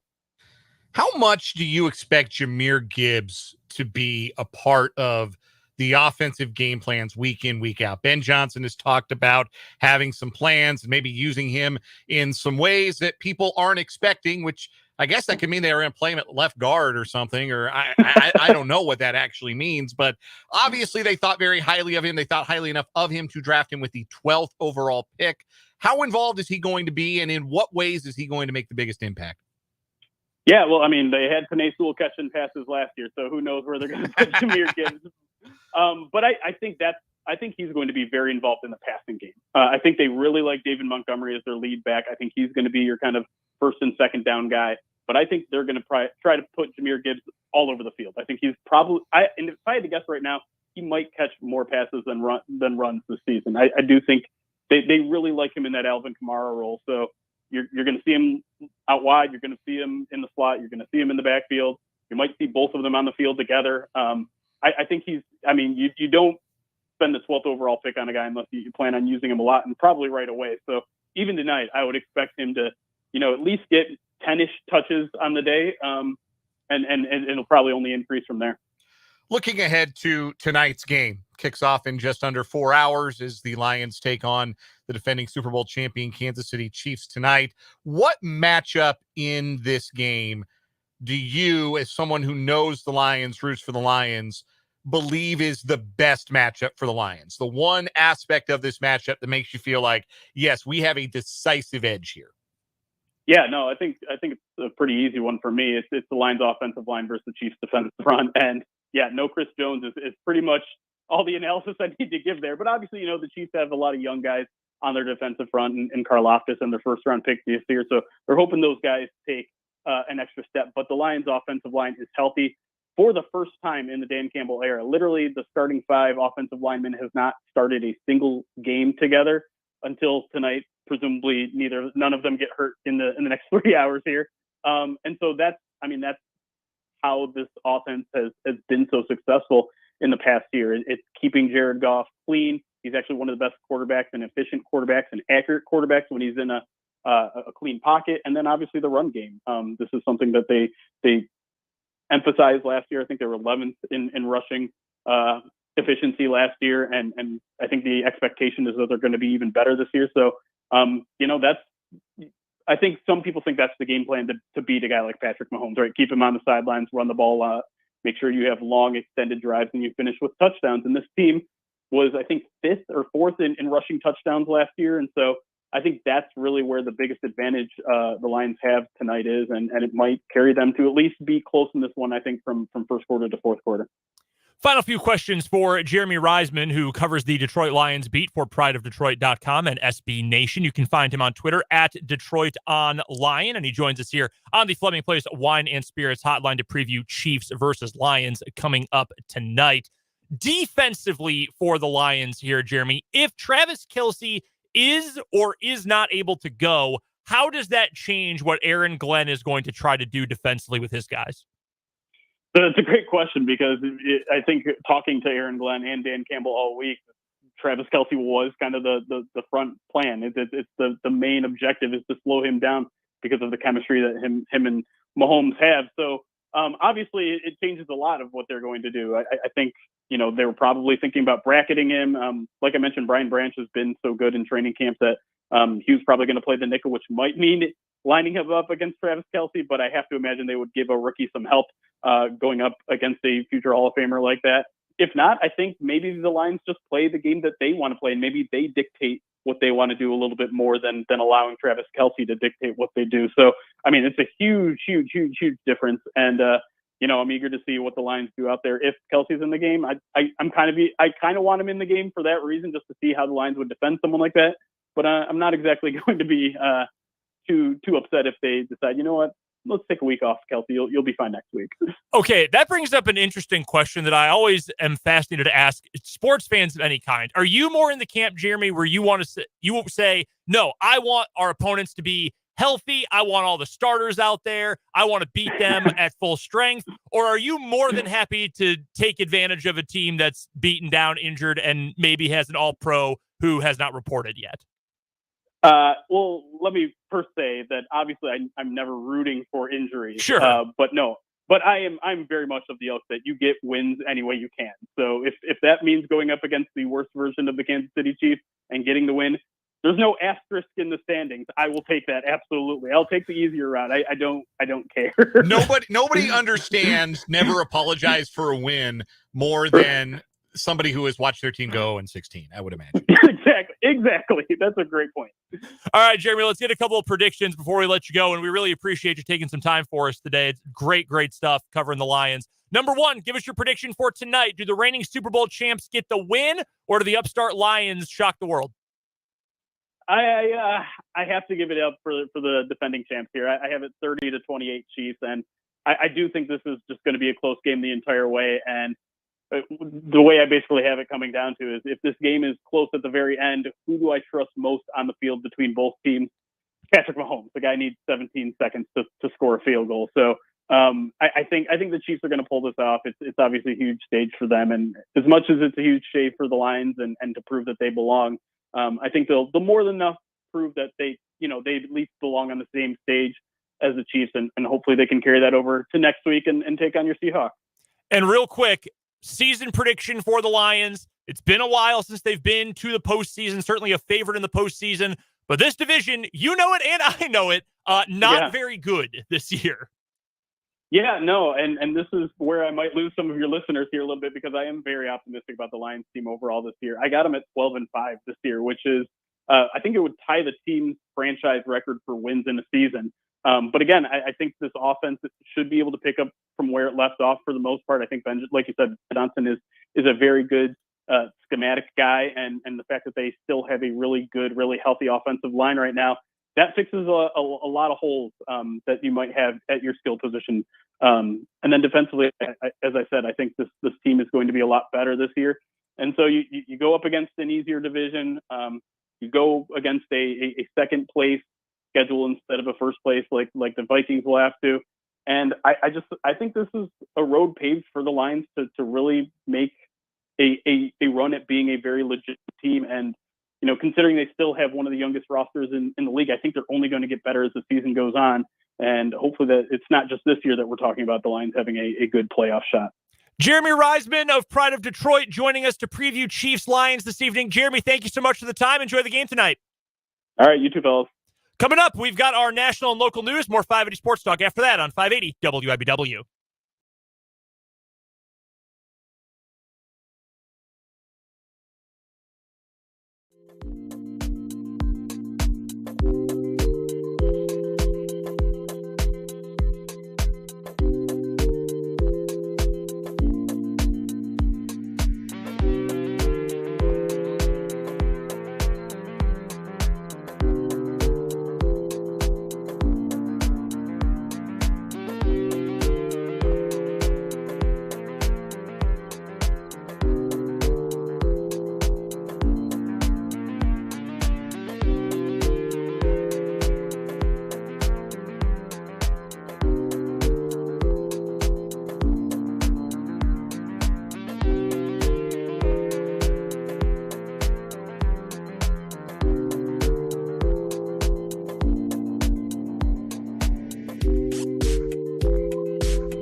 Hey now, happy kickoff Thursday. Welcome back to 580 Sports Talk. Brendan Dworzynski, Dan Lucero here with you for the rest of the show today. Jake LeBon is on his way to Yager Stadium.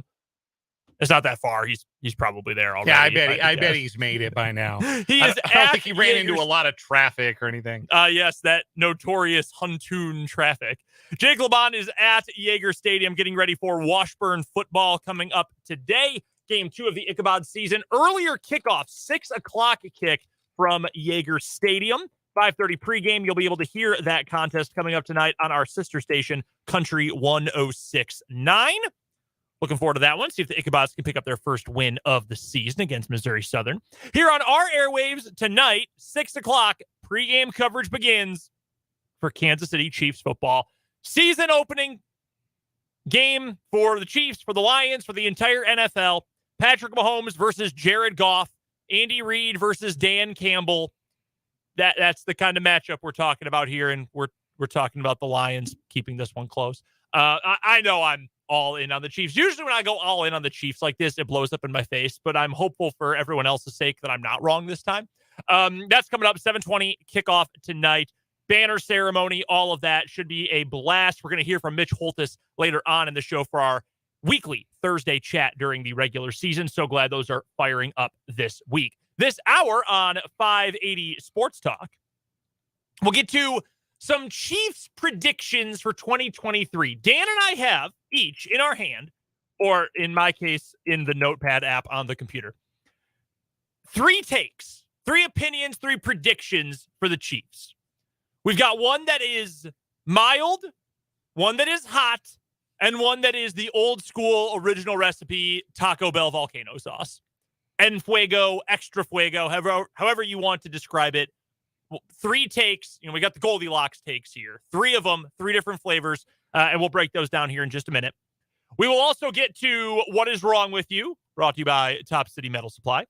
And we've got the Lewis Toyota High School Whip Around with Rick Peterson of TopSports.news, getting you ready for the high school football scene and all the action coming up tomorrow. We'll still take your texts. 785-272-9429 is the text line number, and our YouTube comment section, which is on our YouTube channel, which is called 580 Sports Talk. Go to youtube.com, search 580 Sports Talk. Subscribe if you haven't already. We will have post-game from tonight's contest for the Chiefs. We'll go live shortly after the game goes final. We will be breaking it down for you on our YouTube. So if you want to be ready for that, know when it goes live, when it's scheduled to go live, want to see us, want to hang out in the comments tonight for our Chiefs post game, go subscribe on YouTube right now. Our channel is called, again, 580 Sports Talk.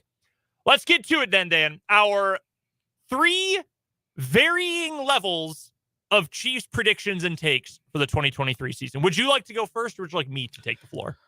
I want to get a feel for your predictions and takes, and then maybe recalibrate if I am either being too spicy or not spicy enough. So you go ahead and go first with our base level, mild buffalo sauce level hot take about this year's Chiefs. All right, I'm going with the pass catchers here, but I'm specifically talking about the wide receivers.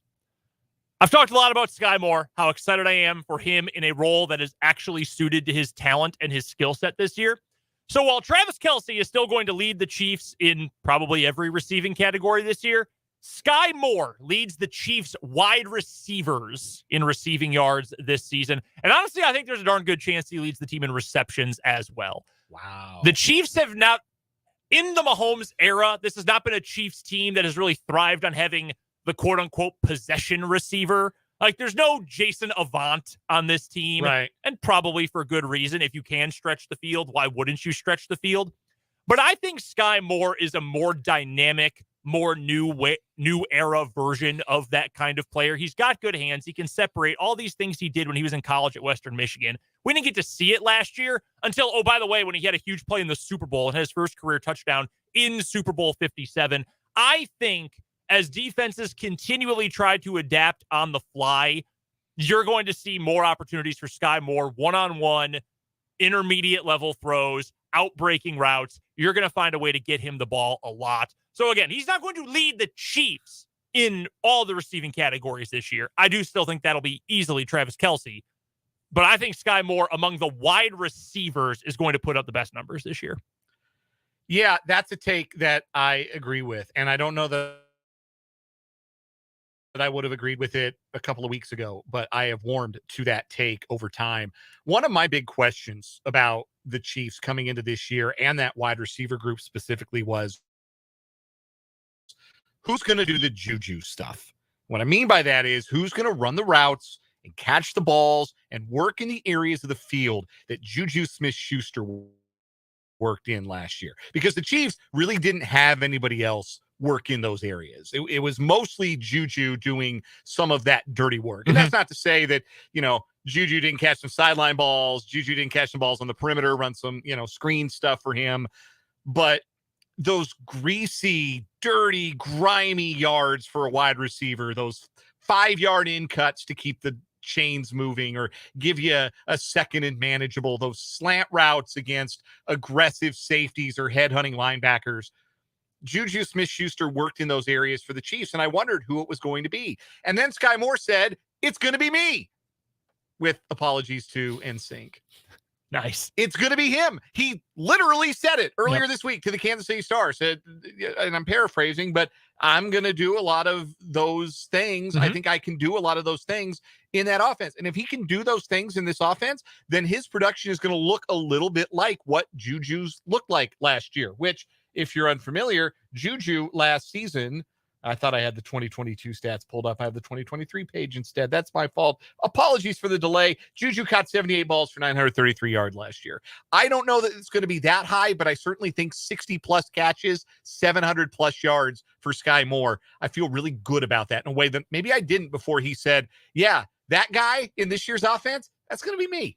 And I think he is, to this point, I mean, I don't know this for sure, but I believe in his durability more than I believe in that of Kadarius Toney, who's going to get plenty of opportunities too. And a lot of his plays, I think, are going to come on more explosive plays, or they'll come in more explosive opportunities. Whereas Sky Moore, I don't think is going to be quite as explosive as a player, although he's got that ability. He's got that run after catch ability. He ran a 4.4 going into the draft last year. So he's got that in his bag for sure. I just think there's a little bit more reliability in what he will be asked to do and what he can do. So I'd go Sky Moore there. All right. That's a little more spicy than my mild prediction for this year. My mild prediction for this year is that with a 5-1 division record, the Chiefs once again win the AFC West. I don't think they're going to sweep the division this year. I think the Chargers are going to get them, but I think the Chiefs will be able to continue to exercise their dominion over the Denver Broncos and the Las Vegas Raiders. I think the Chiefs have dramatically better rosters. I don't think Chris Jones is going to miss any of those games because I think he's going to be in sooner rather than later. He'll be full speed for week 6 when the Chiefs play the Broncos for the first time. I think that the games have been very close in recent years, and the Chiefs are finding ways to win them. And I know that maybe could lead you to think, well, maybe this is the year that they let one of those get away. Maybe they let a couple of them get away. I can't keep doing this to the Broncos. Yeah, they can. Yeah, they can. They're going to go 5-1 in the division, and they're going to win the AFC West again. You can't always just say, well, this team is better, and that means they are going to win. Like, that's not how the NFL works. The teams are too close together, generally, for that to just always be the case. And if that was always the case, the Chiefs would have won 4 straight Super Bowls. Hell, you could argue they should have won 5 straight Super Bowls if you're just going to say the best team should win every game. But I think also sometimes we get too bogged down in the weeds, and we get too into the, well, Sean Payton's going to change everything, or the real Russell Wilson is back, or things like that. Let's get right down to business. Let's get down to the very basic level. What have the Broncos done to get closer to the Chiefs playing? What have they genuinely done to close the gap between them and the Chiefs? Add Sean Payton instead of Nathaniel Hackett. Okay, fine. Big improvement. Yes. It's not like Nathaniel Hackett had been there for 5 years. Nathaniel Hackett was there for 2 matchups. Yeah, they've had some pretty overmatched head coaches in recent years. Like Vance Joseph was overmatched as a head coach. Vic Fangio was totally overmatched as a head coach. And nobody has maybe ever been more overmatched as a head coach in NFL history than Nathaniel Hackett. That is a fair thing to point out. With Sean Payton, they at least have an adult wearing the headset. But dudes win games, and the Broncos just don't have that many dudes. And neither do the Raiders. The Raiders, as we talked about last week, they got a couple dudes at least. Like, who are the Broncos dudes? Surtain Patrick Surtain for sure. is a dude. Justin Simmons, I think, is a dude, though he's getting up there in years. I think he's still a dude. If healthy, and it'll be a while till he's fully healthy, I think Javonte Williams is. I do think he's that caliber running back. A year coming off of an ACL tear, I don't think he's a dude. And I that's don't fair. think you can. I don't think you can say that about him this year. I don't know who else they have that I would consider to be a dude. Like, okay, you might get one game where Randy Gregory looks like one of the 7 that he plays. Yeah. I just don't think Russell Wilson's a dude anymore. No, Like, I don't. that doesn't mean I think he's like Spurgeon Wynn, but like I don't think he gets to that level where he's a guy you win because of anymore. Sure. I just like I don't think they have a ton of dudes. And the difference then with the Raiders is they've got a couple of certified, no doubt dudes. They've got Devontae Adams. They've got Max Crosby. They have a couple of those guys. But the drop off from those guys to the rest of the roster is so stark. I mean, it is a chasm between their bet. Like, put Jacobs in that group. He led the NFL in rushing last season. Put Jacobs in that group. That's fine.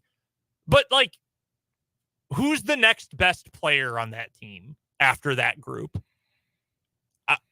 I could not tell you. I could not tell you for sure. Chandler Jones just picks and chooses. Yeah, I might play these 5 games. I probably won't really play these 5 games. We also don't even know if he's going to play at this point because that's a disaster. Weird stuff happening. So, no, I have no reason to think the Chiefs will have any games that are even close against those two teams. The Chargers will probably split, sure. But, no, I think the Chiefs cruise to a division title again. I really do. What would that be, 9 in a row? 8 in a row? I'll text Marco and ask him how many shirts he has. Yeah, that would be, if you were curious, 1, 2, 3, 4, 5, 6. It would be 8 in a row. Marco hasn't worked here since 2021, and we're still ragging on him for his annual edition of a Chiefs division championship shirt. It's a great bit. All right, next one, the hot prediction. So not the spiciest, but a little spicier.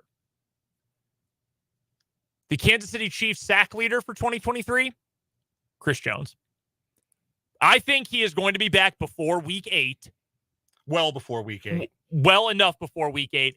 I think, and I don't say this to besmirch the effort and the production of George Karlaftis, but without Charles Omenihu as the surefire number 2 edge rusher, without Chris Jones as the best interior pass rusher in the league, at least as of last season, who else on the Chiefs defensive line needs extra attention?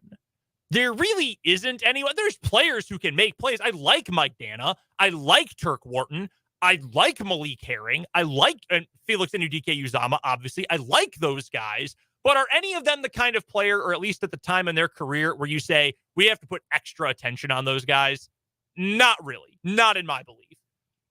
What does that end up leaving you with? One guy who's a clear, certified blue chipper in Karlaftis, and then some nice players to the side of them. Well, that's going to mean a lot of offensive lines. You'll be able to double. You'll be able to chip and take that guy out. You can limit what Karlaftis is able to do, unless we see a brand new Karlaftis who's even better than last year, more so than I think he's going to be, and he just is destroying guys on the way to a defensive player of the year kind of season. Whereas if Chris Jones comes back in week 3 or week 4, now you're spreading the wealth a little bit. Week 6, or it'll be week 7, you'll get Charles Omenihu back. That's going to spread the wealth out a little bit more. It's harder to block Chris Jones because he's a more unique player. He might not get to 15.5 sacks again. Hell, he might not get to 10. But I do think he's going to end up with your highest sack total for this team. I think his production is probably more reliable. In a year, maybe that changes because we'll have more data points for George Karlaftis. Mm-hmm. But I think given the fact he's just a second-year player, we've got to see how he's going to continue to grow and develop. You don't have that certified number 2 guy on the other side, on the other edge. So I say Chris Jones still ends up leading the team this year. My hot prediction is that for the first time since 2017, the Chiefs will have a 1,000-yard rusher, and it will be Isaiah Pacheco. Okay, so this would have been my 4th prediction. I was going back and forth whether or not to include this one. But I guess the question is, why not? And you'll say, well, because it's Andy Reid, because the Chiefs love to throw. There are going to be so many opportunities against light boxes to run with Isaiah Pacheco this year. I think he has 1 or 2 like really big games, like 125 plus on the ground, and that help him get over the 1,000-yard mark by the time the season's out. Because I do think he'll be a 200 carry guy, which you have to have pretty much 200 carries to get to 1,000 yards, unless you're Jamal Charles. Yeah. who is the only Chief to ever do it with less than 200 carries. I do. I think that there are going to be a lot of opportunities for Pacheco. I think he'll be better in year 2. He'll be a little healthier in year 2, and I think he'll cross the 1,000-yard threshold. Might not be by a ton. I don't think he's going to get to the 1327 that Kareem Hunt got to in 2017, but I do think he will eclipse 1,000 yards on the ground. When you talk about him having one of those games, why not tonight?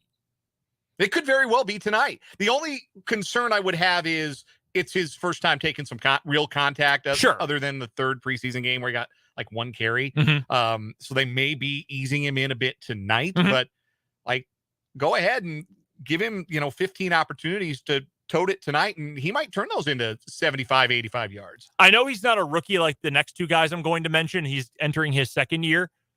Go back to 2020. First game of the year against the Houston Texans. Huge game for Clyde.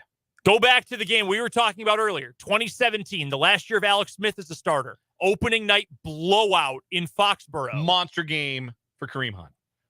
I don't believe as much in the Chiefs are hiding stuff in the playbook they'll unleash later against better opponents. I don't really believe in that. Like we talked about with Jeremy Reisman last hour, you take wins where you can get them. Wins are not easy in the NFL. You take them where you can get them however it takes to get them. If those opportunities are there, take them tonight. Let Pacheco run wild in this game. The Lions a year ago were 27th in the league in expected points added against the run, which, if that's not a stat you are very familiar with, we bring it up a decent amount here on this show. It's very in with the football stats crowd right now. It's essentially just a measure of how successful you are play to play, snap to snap. And the Lions were the 6th worst team in the NFL, snap to snap, against the run last season. Success rate, which is a similar measure, they were 5th worst in the NFL against the run. Why not tonight? Maybe that's why that boost at FanDuel, 250 yards and a touchdown for Mahomes, maybe that's why there's a little iffiness about that bet tonight, because maybe the opportunity is going to be there for Pacheco to put up 120 and 2 scores. I would not be totally shocked by that.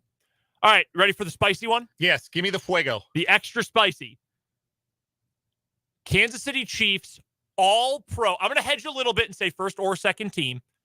All-pro cornerback Trent McDuffie. Ooh. I think it's going to be a combination of it'll be year 2 for him, up to speed on the NFL game.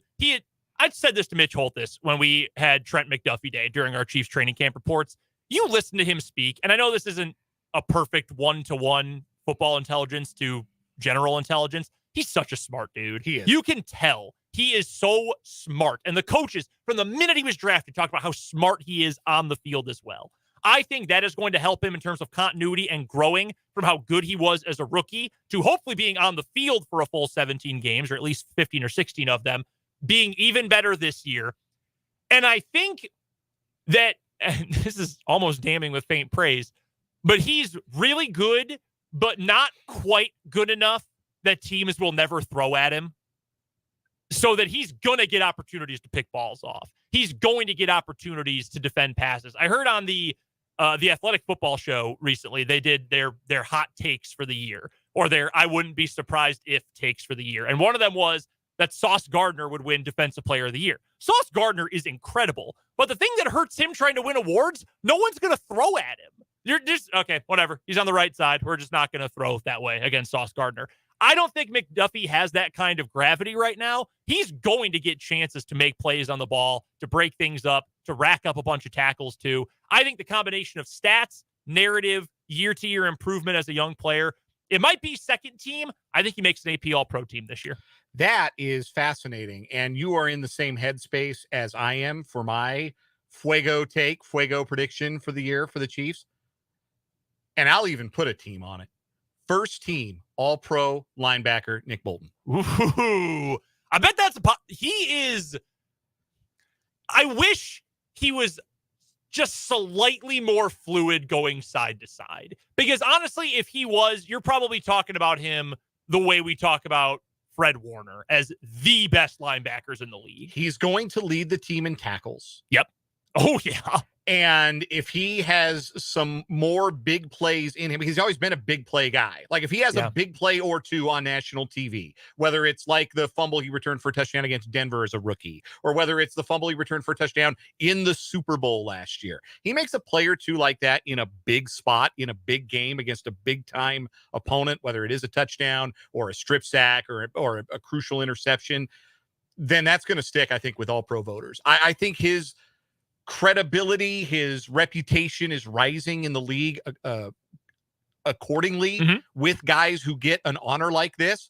And if he ends up being the best player on a defense for a team that is the number 1 seed potentially, or at least a top 2 or 3 seed in the AFC, I think he's going to get some all-pro love. So I think this is the year Nick Bolton is a first team all-pro. I put my name on it. I like that one. I like that one a lot. He's at a point where he's got the name recognition now. Everyone around the league knows who Nick Bolton is now. And it's only going to grow. Yeah. No, that's extremely helpful for things like that. We'd love to get to your hottest takes for the Chiefs. It's got to be something you believe. Don't tell me Patrick Mahomes is going to throw for 8,400 yards. Give me something that is at least within the realm of possibility. Somebody out there might believe that. He's really great. Okay, well, let's put the number at 10,000. Okay. Don't tell me 10,000 yards. But let us know either on the text line, 785-272-9429, or in the YouTube comments, 580 Sports Talk on YouTube. By the way, I want to throw something out here real quick. I'm watching video. The NFL just tweeted it out of Patrick Mahomes walking into Arrowhead Stadium today. There's an old bit, an old trope in the world of professional wrestling. On big shows, big events, when one of the competitors comes out with a gigantic, audacious, grandiose entrance. Maybe they've got live music or a remix of their music and all sorts of props and costumes and pyro. Stuff. Got the pyro. And then his opponent comes out to just his regular entrance. The regular one is going to win. It is absolutely going to happen. The guy with less fanfare is going to win. This is the John Cena special. Patrick Mahomes just entered Arrowhead Stadium wearing a pair of jeans and a white T-shirt and a plain black backpack. Now, granted, they are designer brands. You can tell. Yes. Patrick Mahomes, big fashion guy. Yes, they're not like the Hanes 6-pack of white tees that I got in no. at the crib. But this isn't Cam Newton attire. This isn't even like Joe Burrow attire. It's not even Patrick Mahomes attire. No. He likes to get fresh. No, it's jeans, white kicks, white T-shirt, black backpack. Chiefs by 14. I'm going to amend my score prediction. I had 11 earlier. Give me 14 now. Let's get to a break. We've got What Is Wrong With You next. Rick Peterson later this hour here on 580 Sports Talk.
What is wrong with you time on 580 Sports Talk? A quick whip through of this before we get to the high school whip around with Rick Peterson, brought to you by Lewis Toyota. But first, 2 new stories going head-to-head today, trying to take down our winner, the human hamster wheel.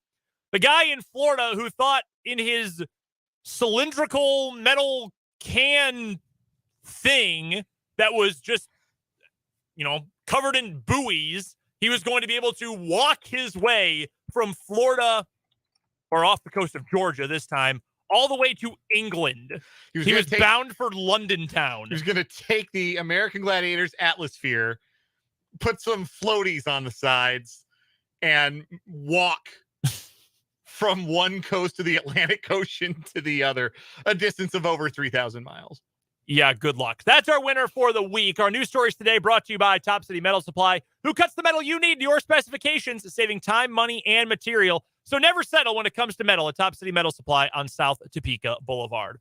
My story for today is going to take us to Osceola Hills, Florida, or at least a woman from Osceola Hills. We meet 35-year-old Emily McPherson, who is facing multiple charges of theft after allegedly paying several visits to the Publix in Lake Deaton Plaza and chugging liquor without paying for it. The Wisconsin native, that makes this make a lot more sense, was caught on surveillance visiting the store, drinking liquor, and then returning the empty bottle or package to the store's shelf.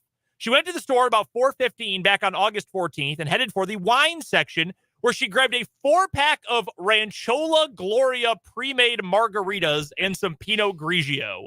She was captured on surveillance video chugging one of the small bottles of wine and putting it back on the shelf. She then went to the checkout and did not pay for the $13.49 worth of merchandise. The next day, she returned at 8:30 p.m., where she grabbed 2 4-packs of Ranchola Gloria and another mini Pinot Grigio bottle. She walked to an aisle without cameras.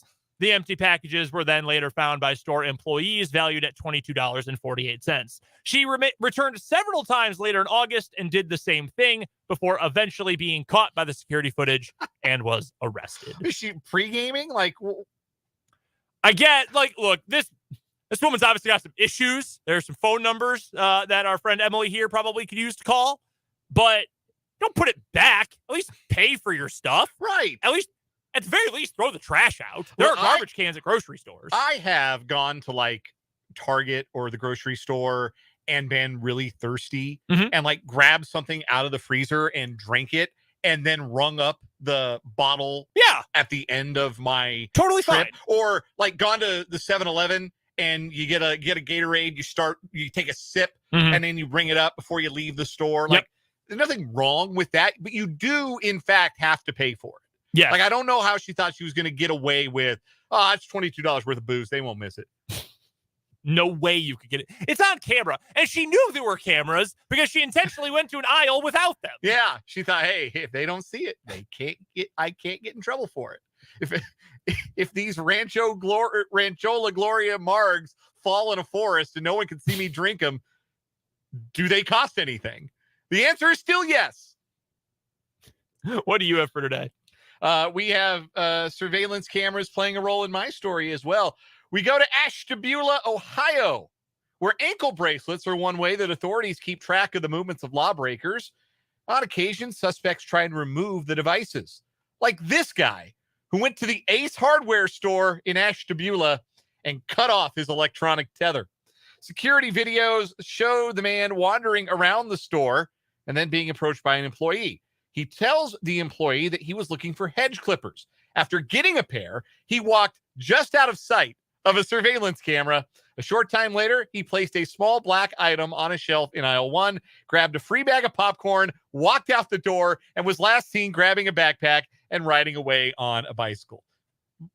Quick aside, shout out to the places that still do the free popcorn. That's so clutch. That's pretty cool. 15 minutes later, employees found an ankle bracelet stashed on the shelf in aisle 1, and that's when they realized the man had used those hedge clippers to cut off the GPS monitor. Store manager Cheryl Hatcher told Fox 8 maybe he thought it was an out-of-the-way spot that he'd just come in and we have hedge clippers. The other stores in the plaza do not have them, and we were the helpful hardware folks with the hedge clippers.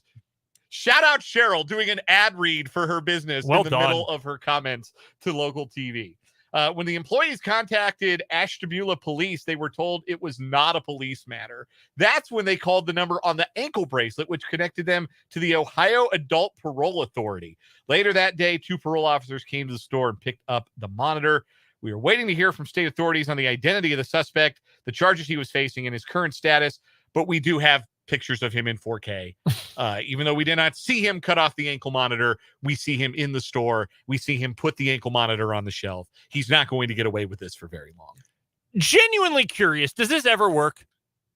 We have stories about this way too frequently. Like, Ditching there's the no ankle way you monitor? can believe you're going to get away with this. Only on TV. Yeah. Only on TV and in the movies does it work that, like, oh, you cut your tether and now the police are, you're in the wind and the police will never track you down. Nah, bro, you're in 4K. And they're going to be the real helpful hardware folks and turn that footage over to the Adult Parole Authority. I wouldn't want to mess with my parole officer if I had one. Doesn't seem like a smart idea. No, generally not the people to mess with. This guy's a moron. Does he win today? I'm going to say yes. It's not going to work. How many times do we need to have a story where someone does this only to get caught again? You're not going to get very far, pal. I don't think that beats, though, the guy who tried to walk across the Atlantic Ocean in a can. No. A metal mesh can. For the 4th time. Let's not forget, he had been stopped 3 times before, and finally the Coast Guard said, all right, you're coming with us. The Atmosphere. That is our winner again in What Is Wrong With You, brought to you by Top City Metal Supply. Metal cut to order when you need it. Top City Metal Supply on South Topeka Boulevard. Rick Peterson joins us next for the Lewis Toyota High School Whip Around on 580 Sports Talk.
Joining us on the Fleming Place Wine and Spirits hotline is Rick Peterson, the best of the best when it comes to covering all of our local teams. You can find his work at topsports.news, and you can find him as well on Twitter at Peterson_Rick. This is the Lewis Toyota High School Whip Around.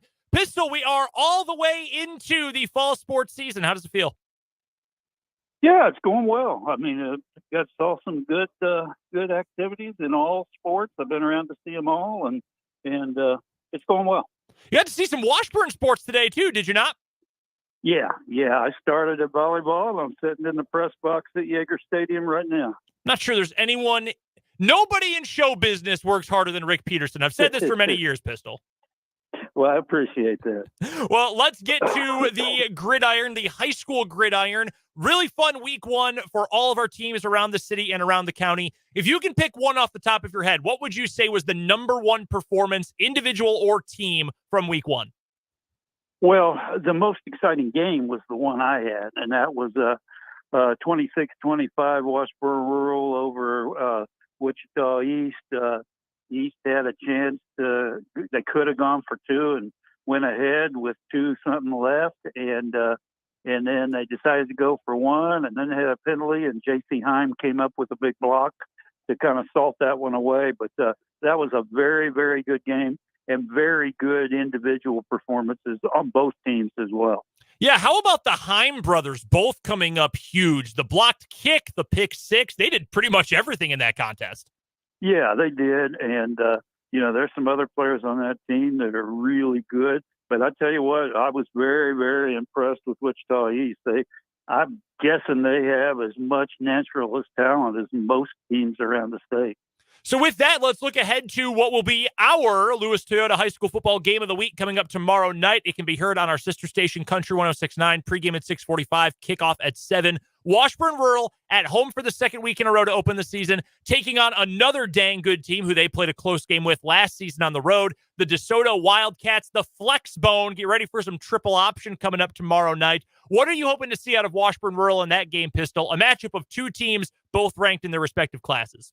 Well, and that's the thing. I talked to Coach Bueller, and we were talking. It's going to be completely different than last week's game. I mean, this is going to be smash mouth. DeSoto's going to come right at you. They're going to try to wear you down. They're going to try to play ground control. Whereas Wichita East was kind of trying to score quick, throwing the ball around, running a lot of wide option plays and things like that. So it will be a completely different game. Now, sitting here today, I think that bodes well for Washburn Rural, but I'm not out there. I mean, I know DeSoto's very, very good at keeping the ball and putting points on the board. We're chatting with Rick Peterson of TopSports.News. This is the Lewis Toyota High School Whip Around on 580 Sports Talk. Pistol joining us on the Fleming Place Wine and Spirits Hotline. Go check out all of his phenomenal work covering all of our local teams at TopSports.News and the work of the rest of his staff as well, covering games for all of our city teams coming up this weekend. The game we had last week, Seaman versus Topeka West. And we'll get to the Chargers in a moment and the progress that Trey Parker is trying to develop with that team. But I don't care who you're playing. 76 points in a game is 76 points in a game. Seaman looked fantastic. Dan was down on field level. I was up in the box watching it happen. I know Jared Swafford is very excited about this group, Pistol, and I don't think you could get a better start to the season for a group you've got a lot of anticipation for than to put up 76 points and to win by 70. Yeah, and that's very true. To be honest with you, I'm not sure we'll know a lot about this Seaman team, and I know they're going to be good. I said that last week. I think they're going to be good. They're going to improve from last year's 4-4 record. I have no doubt about that. But we're not going to get a true indicator of how good they're going to be till probably week 3 anyway, because they got another game they're probably going to win by at least 40 or 50 tomorrow night against Turner. So then we'll go. So that I think Coach Swafford, they didn't even go to a jamboree. I think they're kind of using these first 2 games to get ready for what will be a much tougher schedule going forward. Looking at Topeka West, which was on the losing side of that lopsided game, 76-6. It's hard to find a lot of positives in a game like that, Pistol, and I understand that, but that was a team that was trying hard, that was trying to put something together. They had a couple of drives, one early and one late, that were very productive, useful offensive drives that ended with turnovers. But you can see that there is at least something building there. And I asked you last week, what would success be for Topeka West this year? What do they need to see as a program? And I imagine your answer last week is pretty much a week-to-week thing as well. You just need to see some continued development, build on something from week 1 to week 2, so on and so forth. Yeah, and the thing I'll add to that is the most important thing is keeping your team together. You want to keep your numbers. You don't want people falling by the wayside and checking it in. You want to keep the attitude, and I think Trey will do a good job with that. And you just want to make sure you kind of keep things together going forward until you get to a couple of games that you can compete in. And Turner would be the one that I think they have a chance to win. I would have thought that this week would be a game they'd have a good chance with, but then I'm not so sure after seeing the scores from last week. But they just need to keep it together, keep moving forward, and I think Trey will do a good job of keeping this team going forward. Let's keep it with the 501 schools here, whip through the rest of that district. Topeka High is going to be in action tonight. They are taking on Manhattan in our first Thursday night game of the season. And I hate to beat a dead horse, Pistol. I know I mentioned it last week as we did our season preview, but going back-to-back against Mays and Manhattan is about as brutal of an opening start to a schedule as Topeka High could have. And I know last week was a lopsided blowout, and, throw that one out. You try to move on from there. But, man, it is not getting easier here in the early part of the season for Carlos Kelly's group. Well, you saw what Manhattan did to Derby last week. Yep. So, no, it does not. It does not get better. And they had toughest schedule in the state last year, and I think we're going to be able to make a case for it being the toughest schedule in the state this year. And I talked to Carlos, and he thinks they might be able to change that around a little bit next year. But for the time being, they're going to have to grin and bear it, and by being kind of the same thing we said about West, just continue to make steady progress. Over in the Meadowlark Conference, Highland Park starting the season 1-0 again. They beat the Fighting Rick Petersons this past week on the road, Pistol, taking down your beloved alma mater, Kansas City Wyandotte. That's a really good start, I think, for this Highland Park team, and I'm curious how you feel about it because you've got to replace so many players. You have some core pieces back from a year ago, but to go out with so many new contributing faces and to win by almost 4 full touchdowns, that's got to be a big confidence booster for that young roster. Yeah, I kind of wanted to see what they did last week, and they did. 33-7, I think, is a very representative win. Now, I think we'll know a lot more about Highland Park after tomorrow night's game. I think Slagle's a legitimate team. I mean, I think they could give them a little bit of a battle. Let's move to what I thought was one of the most shocking final scores of week 1. Shocking in a good way, obviously, because one of our local teams won. Shawnee Heights absolutely gave it to Kansas City Piper last week at home at Lester Wetter Field, 42-0. I know you're high on this Heights program this year, Pistol. Yes. We are here as well. And Piper's been solid. I'm not sure how much they were bringing back versus the kind of talent they had last year, but I was somewhat floored by a 42-0 beatdown from last week. Yeah, I was. I thought Heights would win. I picked them to win, but I thought it might be a very close game. But hey, Heights has got it going. I mean, I think I haven't seen him play yet, but I think a lot of people tell me good things about their starting quarterback. I think that Alan Bowman is as good as there is. They got a bunch of veteran linemen on both sides of the ball, and they got a ton of veteran receivers. So I think this could be a very good year for Shawnee Heights. They get Lansing coming up tomorrow night. That's a game that, if there were such things in high school football, I think you would certainly call Shawnee Heights the favorite. And picking up another win there could be huge for this program, Pistol, because weeks 3 through 6 is a gauntlet of a schedule for this Heights team. Seaman, Baser Linwood, DeSoto, Wamego, back-to-back weeks. That is a tough schedule middle of the season. So I think getting a win here in week 2 would do a lot for that program. Yeah, I think you want to go into that gauntlet, and that's a good way to describe it. But if you want to go into that gauntlet with some momentum. So if they can win again, particularly if they can win big again, and, I mean, Swifty might not agree with me, but I think if they could go 2-2 over that next 4 weeks, I think they're in good shape going into to the really crunch time of the season at the end of the season. Wrapping up our 11-man teams and their action from last week and what is coming this week. How about the Hayden Wildcats? Another really impressive win. They blew out Olpe on the road against a program that's been so good down in 1A for a while. The Olpe Eagles, 41-7, 200 career wins for Bill Arnold. That, again, a statement win. We had so many of those across the city in week one. That was right up there with Shawnee Heights and rural to a different degree as some of the biggest statement wins from week one, I think.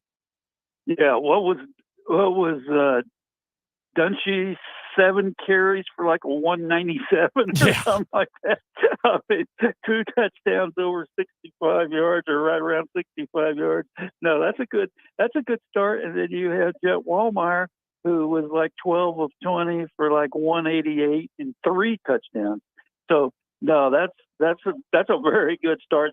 This tomorrow night's game with Hayden, and that's the game I have, is one I really have been looking forward to because I think Silver Lake's an excellent Class 2A team. And Silver Lake don't care whether you're a bigger school. They don't care. They're going to go out and try to knock you in the mouth, and they're going to take it to you. And I think that'll be a really good game. I think Hayden has to be a favorite, considering what they did last year in that game. But it's going to be a good game. We didn't talk a ton about Silver Lake or Rossville last week as we previewed the season, but a perfect time to talk about Logan Pegram's Eagles right now. They do lose Troy Hyman, who is a good player for them for several years to graduation, but a lot of that team is coming back. A lot of contributors for that team are coming back. How do you think they match up with Hayden? Well, I think, in a game like this, particularly if you're on the road and you're a smaller school, enrollment-wise anyway, I think getting off to a good start would be very key. In other words, the longer you can stay in the game, the better chance you have. Last week, Blake Redmond returns the opening kickoff 85 yards. Then all of a sudden, wow, right off the bat, 13 seconds in, you're rolling. And I don't expect that to happen tomorrow night, but I think it would be key for Silver Lake to get off to a good start, or at least a competitive start, and stay within a touchdown or two early. Let's get to the 8-man ranks real quick here, Pistol. Care Paravel, they're 0-1 to start the season. They lost to Axtell, and I know if you asked Coach Doug Bonura, he would say nothing about, we're not focused on moral victories. We want to win games. But to only lose to the reigning state champs in Axtell 60-44 and to be in that game at the end, that is a positive sign, I think. I think that is an example, at least to me, of the upward trajectory for this program. How do you feel about seeing a final score like that against such a good team? Well, that's why you gotta love 8-man football. You score 44 points and you still get beat. I mean, that's the nature of the 8-man beast. But no, I think I thought in preseason they're going to be, they had the 11-0 team 2 years ago with some college prospects on it and things like that. Last year they had some injuries and were first year in Acacia, kind of filling their way. I think all those things, with a lot of people back and knowing more what to expect this year, are going to bode well for the Lions. Rick Peterson of TopSports.News joining us for the Lewis Toyota High School Whip Around. Go check out TopSports.News. It is the best of the best when it comes to covering all of our local teams, all of our local athletes. Make sure you're following Pistol as well on Twitter at Peterson_Rick. Pistol, as always, we appreciate the time. Thanks for being flexible with the schedule with us this week. Enjoy Hayden Silver Lake, and we'll talk to you next Thursday. Look forward to it. That's Rick Peterson from TopSports.News. Really fun schedule around the city coming up tomorrow night and tonight as well. Manhattan in town to take on Topeka High. Again, our Lewis Toyota High School football game of the week coming up tomorrow night, 7 o'clock kickoff, 6:45 pregame on our sister station, Country 106.9. A huge ranked versus ranked non-league matchup. Washburn Rural, the number 6 team in Class 6A, takes on the number 3 team in Class 5A. That is DeSoto. Myself and Dan will be on the call of that one coming up tomorrow night on Country 106.9 from Bowen Glaze Stadium. We've got 1 hour left of 580 Sports Talk. We've got our headlines, final thoughts on Chiefs Lions, and we'll talk to Mitch Holthus. We'll get to that, your text, your YouTube comments coming up here on 580 Sports Talk.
on 580 Sports Talk on this Thursday afternoon, and 1 hour to go before pregame coverage begins for the opening game of the 2023 NFL season and the opening game of the Chiefs Super Bowl defense. Chiefs, Lions tonight, 6 o'clock pregame, 7:20 kickoff right here on your home for Chiefs football throughout Northeast Kansas, 580 WIBW and the Chiefs Radio Network. Our good pal Mitch Holthus, the voice of the Kansas City Chiefs, going to join us a little bit later on this hour to preview tonight's game.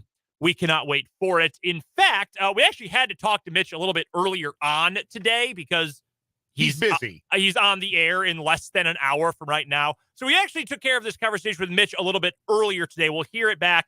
Wanted to mention that ahead of time. We did bring up Travis Kelce, only briefly talked about his status, which is going to lead headlines here in just a matter of moments. But just wanted to give you a note that you don't hear something from us and then hear us acting like we don't know what we're talking about coming up in about 40 minutes. So just wanted to make that clear for everyone. Yes, there was always the possibility that this was possible, that we might have the news leaked out. Typically, inactives don't get announced by either team until about 90 minutes before kickoff, and we're still a little more than 2 hours outside of kickoff. So the inactives we should know by the time we're done playing the Mitch Holthus conversation for you. However, this is 2023 and things get leaked and things go out there on social media. And the thing that has been leaked by multiple sources is that Travis Kelce is not going to play tonight. Yes, we'll get to more on that here in just a moment. We'll get to all of our headlines.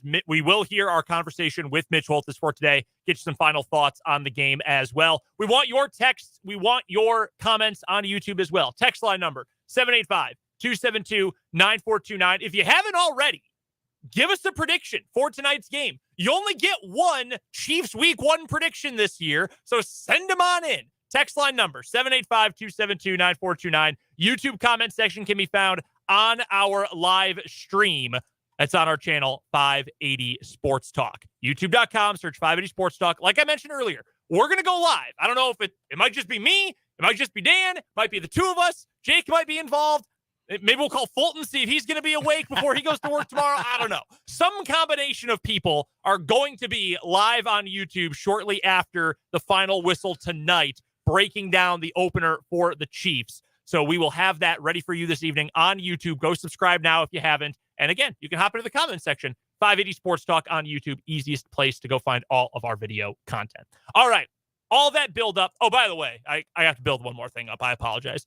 If you're a K-State fan, I would listen pretty intently between now and our next commercial break, especially if you've got some free time coming up on Saturday and want to go see the Cats take on the Troy Trojans. I will leave it at that, but be listening, K-State fans, or just college football fans, Wichita State, you don't have a football team, just like football, whatever.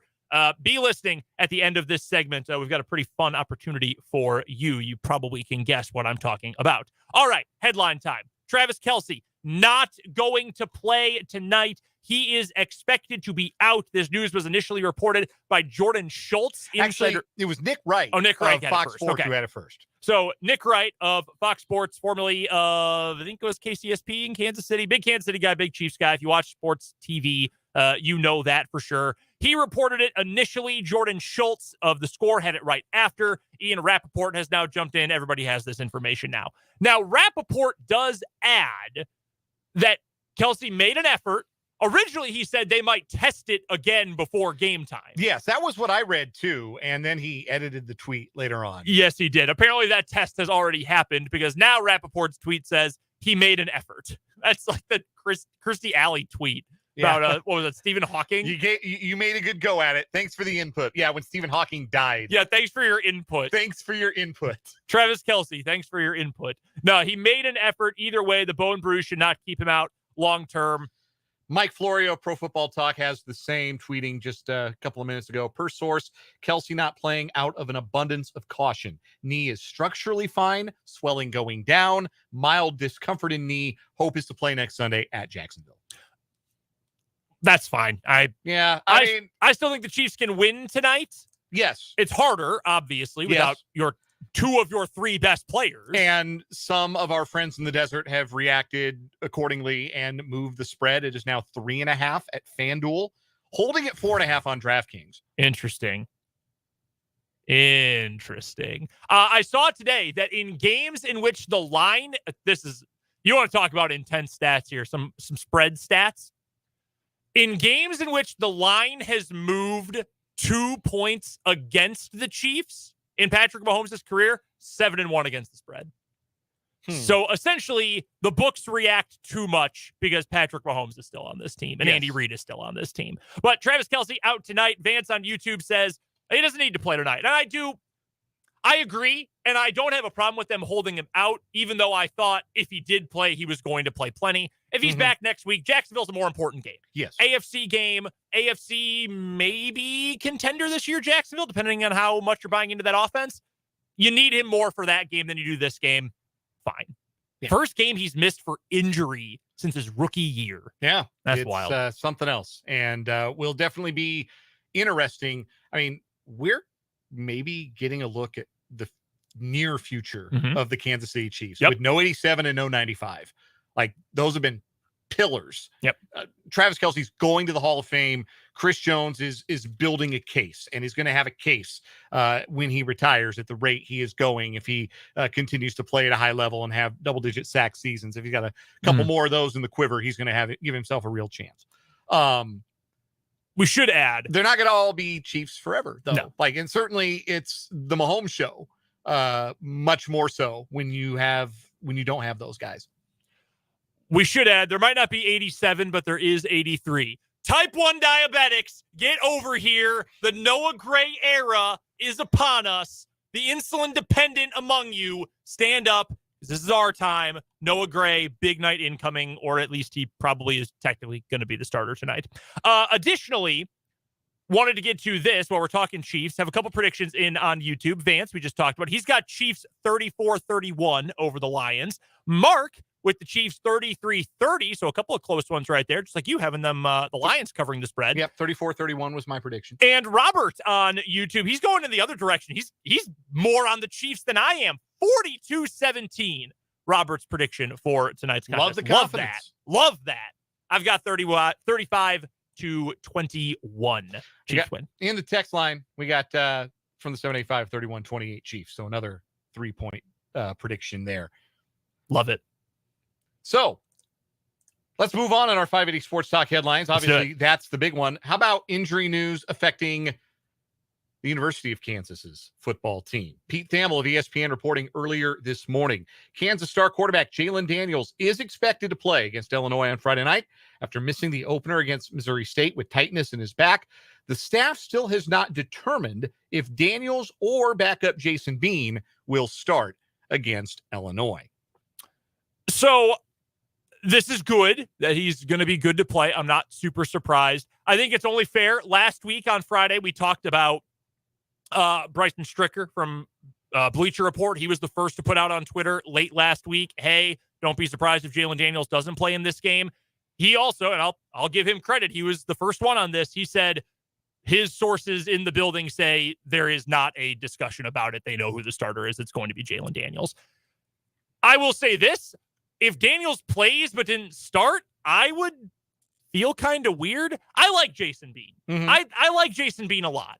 He's not Jalen Daniels. Right. Jalen Daniels is the better quarterback and the better player. So if you actually had a game where Daniels played but did not start, I would be kind of concerned. And that also kind of feels like what you do against your FCS opponent or like Arkansas State, like Oklahoma. Like, okay, we know we're going to play our backup for a half because we're going to blow them out so badly.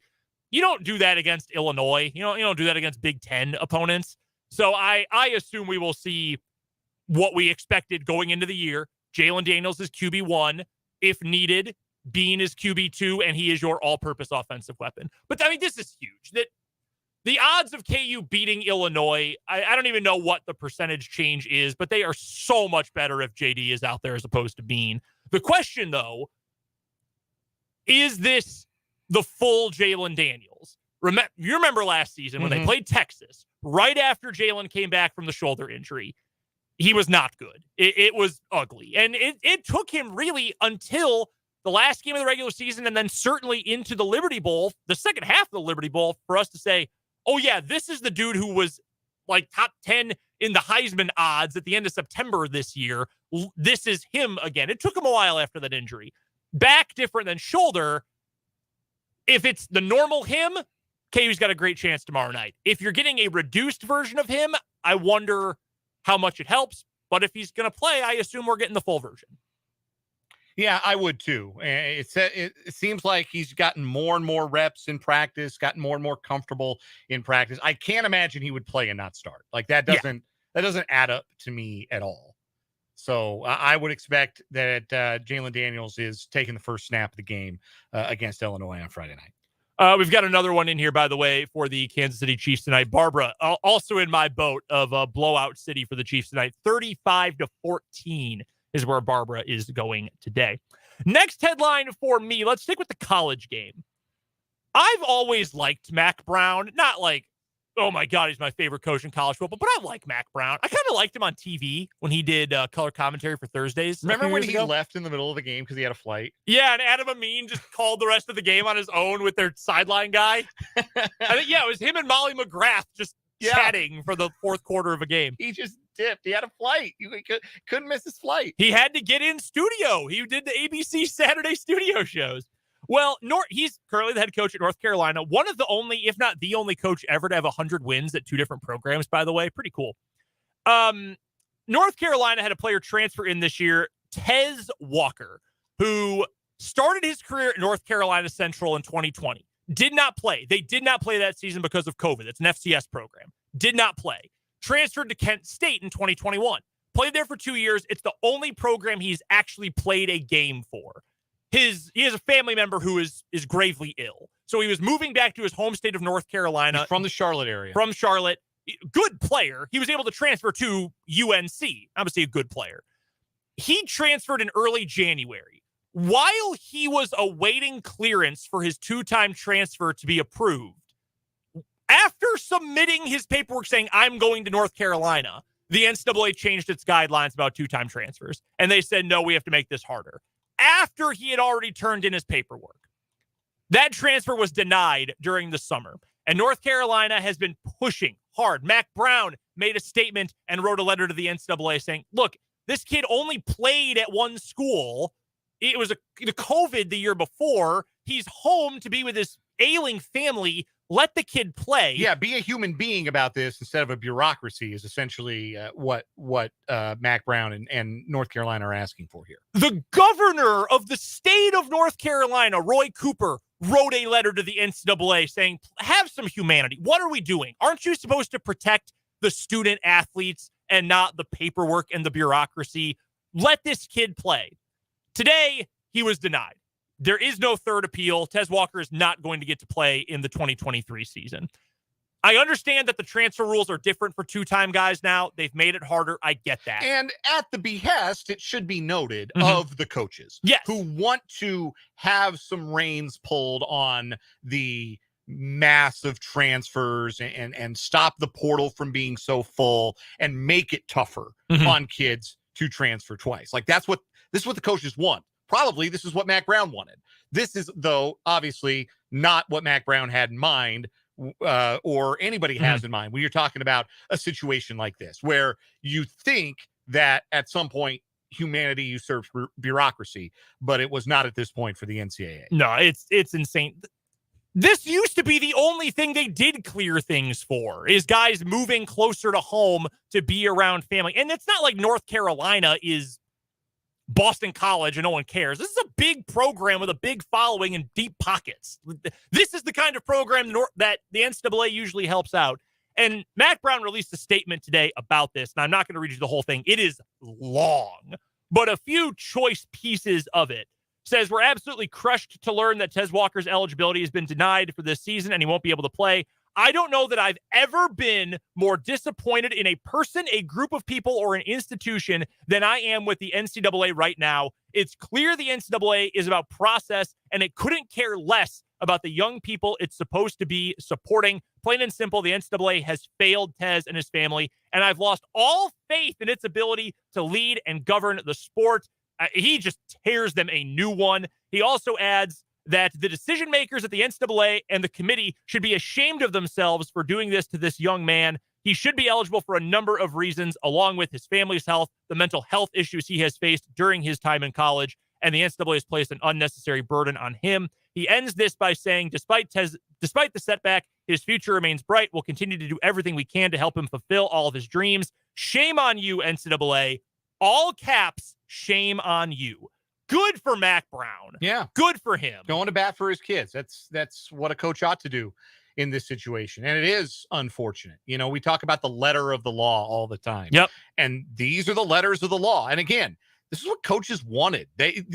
Coaches, by and large, wanted to rein in the transfer portal. And one way that they've done that is with these new rules to make it harder for you to transfer twice. And by the letter of the law, Tez Walker is a 2-time transfer. That's what the letter of the law says. So the NCAA followed its rules and said, no, you're not eligible for this season. Be eligible for next season. He's not eligible for this one.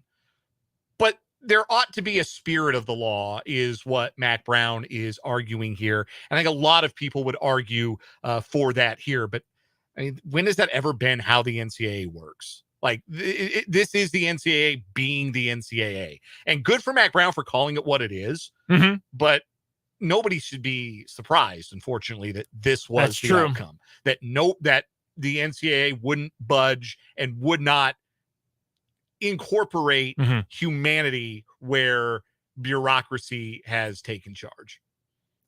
More respect for Mac Brown today than I had before. It's insane. Take care of the kids. Give me a break. Yeah, I just don't understand what's being hurt. Right. What is hurt by letting him play? Like what is violated? What competitive advantage is? I mean, Tez Walker's a good football player, but what competitive advantage was gained here? I just don't see it. I don't see it. I don't understand it. Good for Mac Brown, and I just hope that that program and those coaches and that school that lift up Tez Walker and support him and stand by him, and that when he can take the field again, he plays great. Yep, I hope so too. And wipes his feet with the NCAA at the end of all of this. I will give you another headline here in our 580 Sports Talk headline. Speaking of the NCAA and college football stories, we have the latest on the Iowa State gambling scandal, where 5 current or former Iowa and Iowa State athletes, including Iowa State quarterback Hunter Deckers, have all pled guilty to underage gambling after a state investigation into sports wagering. That's a plea bargain. Underage gambling is a lesser charge than what Deckers and these 4 other athletes were being charged with. The other 4 athletes, Iowa State offensive lineman Jake Remsburg, former Iowa State player Dodge Saucer, former Iowa kicker Aaron Blom, and former Iowa baseball player Garrig Christensen. They'd all been charged with tampering with records, which is an aggravated misdemeanor. The underage gambling charge carries a fine of $645. Deckers is currently not practicing or participating in team activities for Iowa State, but he is still at the school, unlike some other Iowa State players who've been ensnared in this, like starting running back Jarrell Brock and defensive lineman Isaiah Lee, who have already left the program. So the legal part of this is done, and now the NCAA will have to step in and decide what are fitting punishments for these athletes. This is one spot where, follow the letter of the law on this one. Like, it's very simple. You can't gamble on your school. You can't gamble on your sport. You can't bet on your own team. That's a lifetime ban, and it should be. Let alone gamble on them while also breaking the law. You don't do that. I have seen... Don't break the law while breaking the law? Yeah. I have seen from some, and I'm not going to say all, I don't want to paint with too broad of a brush here, because I think there are a lot of fans of both Iowa and Iowa State who have seen this all unfold and say, you guys are idiots. Why would you do this? This is dumb. Throw the book at them. I have seen some people who say, this is ridiculous. Every single state should be as, sticking their nose into this business like the Iowa district attorney's office is. Like, come on, this is going on everywhere. I hate to play parent here. If everyone jumped off a bridge, would you do it? Like, right. Okay, that's too bad. Shouldn't you be happy that your state is doing a good job taking care of people who are breaking the law and doing things they shouldn't be doing and messing with the integrity of the games? Isn't that a good thing? That I personally don't understand that argument. I don't think you can possibly let any of these guys play ever again. I'm sure that guys are going to make an argument. Well, what about a year or, 24 months? Or what if we do something else to get eligibility back? Nah, man, you can't bet on your own games. No, You absolutely cannot do that. And that sucks. And you'll get a second chance at life doing something somewhere. But the rules are very clean cut. You've never been able to do this. Just because you've got the FanDuel app now doesn't mean you can break the law if there's a law in place. I know it's easier to break the law, but that doesn't mean you get to do it. No, that's not really a shock that this happened. A fine of $645 though is very funny, especially because they probably might have ended up with that in their accounts. I was gonna say, so what if Hunter Deckers hit a sick parlay the other day? Yeah, what if he was on a heater? God, I know I got to pay $645 in this fine. I just won $2,500. He was riding that Spencer Steer anytime home run, and had a nice payday on that. Now that's all got to go to the state of Iowa. He just kept betting on A's baseball when they had that 7-game winning streak. Just kept hammering money line over and over and paying for it that way. Serious note, though, don't gamble if you're a player, especially on your own team. Can't do that. Final headline for me, real quick. Things are getting worse for Chandler Jones and the Las Vegas Raiders. Not something you want to hear. Chandler Jones, in his latest missive against the team, that's the writing of Paul Gutierrez of ESPN, posted on social media late last night that the Raiders sent a member of a crisis response team to his house before eventually deleting his Instagram story post. Jones showed a picture of a badge belonging to the Vegas critical response team and wrote, "Raiders sent her to my place, said, 'You need to come with us. You're in danger,' with an emoji of a laughing face." This is all in caps, by the way. Jones adds, "They had me outside in my drawers, LOL, naked. That lady was rude. Then I got to showing her some of them text. And then she switched up. Buddy from the Raiders tried to give me the look, like, don't say anything. Now I understand why players turn to social media. At first I frowned upon it, but it's our only outlet. If I didn't do this, it would have been kept under wraps. Anybody interview them and ask why I'm not with the team? Because I don't know." Dude, what? The Raiders did a welfare check on him? Oh my God. Yeah, Josh McDaniel said it was a personal and a private matter, and they should have known that Chandler Jones right now isn't interested in keeping much of anything personal or private. No, which if you're the Raiders is not good at all. Well, if you're Chandler Jones, it might not be good either, but especially if you're the Raiders, not good right now. I still think he gets traded. You just say, whatever. We will take literally anything. Yeah, please take him off. Conditional 7th. We just can't have him around anymore.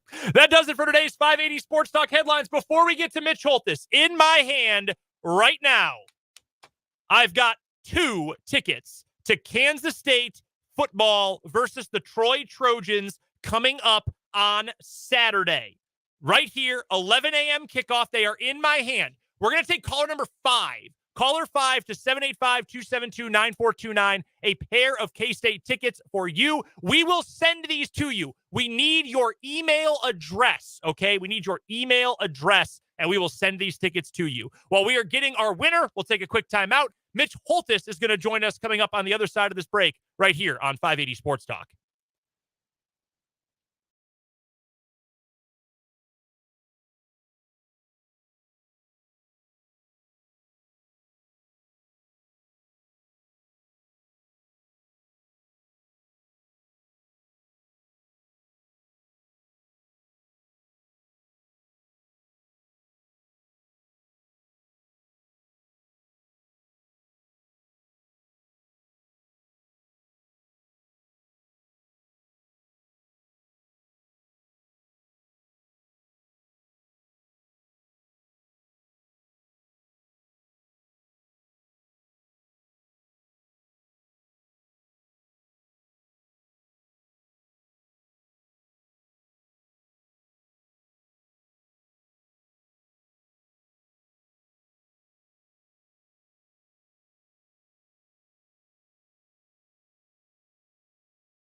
the run with David Montgomery, former Bear, or Jahmyr Gibbs, who's a stud right at 4.36, not only as a runner but as a receiver. But as a play action fake and a defender, you've got to respect it, but not bite too much from the standpoint that you want to get a pass rush, even off a play action. And then as a secondary or a second level defender, the linebackers don't get caught taking a false step off play action. That's a gigantic key tonight for all 11 defenders on almost every play, because offensively, they've got some weapons. I just mentioned a couple of them, but Amon-Ra St. Brown, here's another nugget for you, 196 catches in 2 years. That's an NFL record. He's tied. Justin Jefferson's first 2 years and Thomas's first 2 years in New Orleans. So that's what you're up against here with Amon-Ra St. Brown, who many times, most of the time, is lined up in the slot. They got Sam Laporta, the rookie tight end from Iowa. He's good. But it's play action passing where you cannot get tricked. So a guy like Felix Anudike-Uzomah is you can bite too hard on the play action and not get a pass rush, or you don't bite at all and you get screened to death. I mean, you just have to be really on your game as far as that's concerned. Here's maybe your biggest nugget of the night, though, with Jared Goff. And last year, he had 29 touchdowns and 7 interceptions. The second half of the year was really good for the Lions. Everybody knows they were 8-2. But at home, Jared Goff had 23 touchdowns and 3 picks. On the road, he had 6 touchdowns, 4 picks. That 23 touchdown pass divergence home to road is the greatest disparity in the National Football League in history. So it's been Goff to be awesome at home, less than that on the road. And so tonight, what will Arrowhead Stadium do to him? It's really a next level step for him to be consistent on the road and at home. But last year, almost all of his stats were compiled. Big stats were done at home. The other thing that people can get caught up in too much is the 54-51 game back in 2018, the last time Goff played Mahomes on the same field. What's overlooked in that game, there were 3 defensive touchdowns in that game. The Rams had 2 against Mahomes, who had 3 kind of ugly turnovers. And Goff had one where Bailey got the ball stripped and he runs it in on Goff. So the 105 points, which is the most ever in NFL history combined total between 2 teams.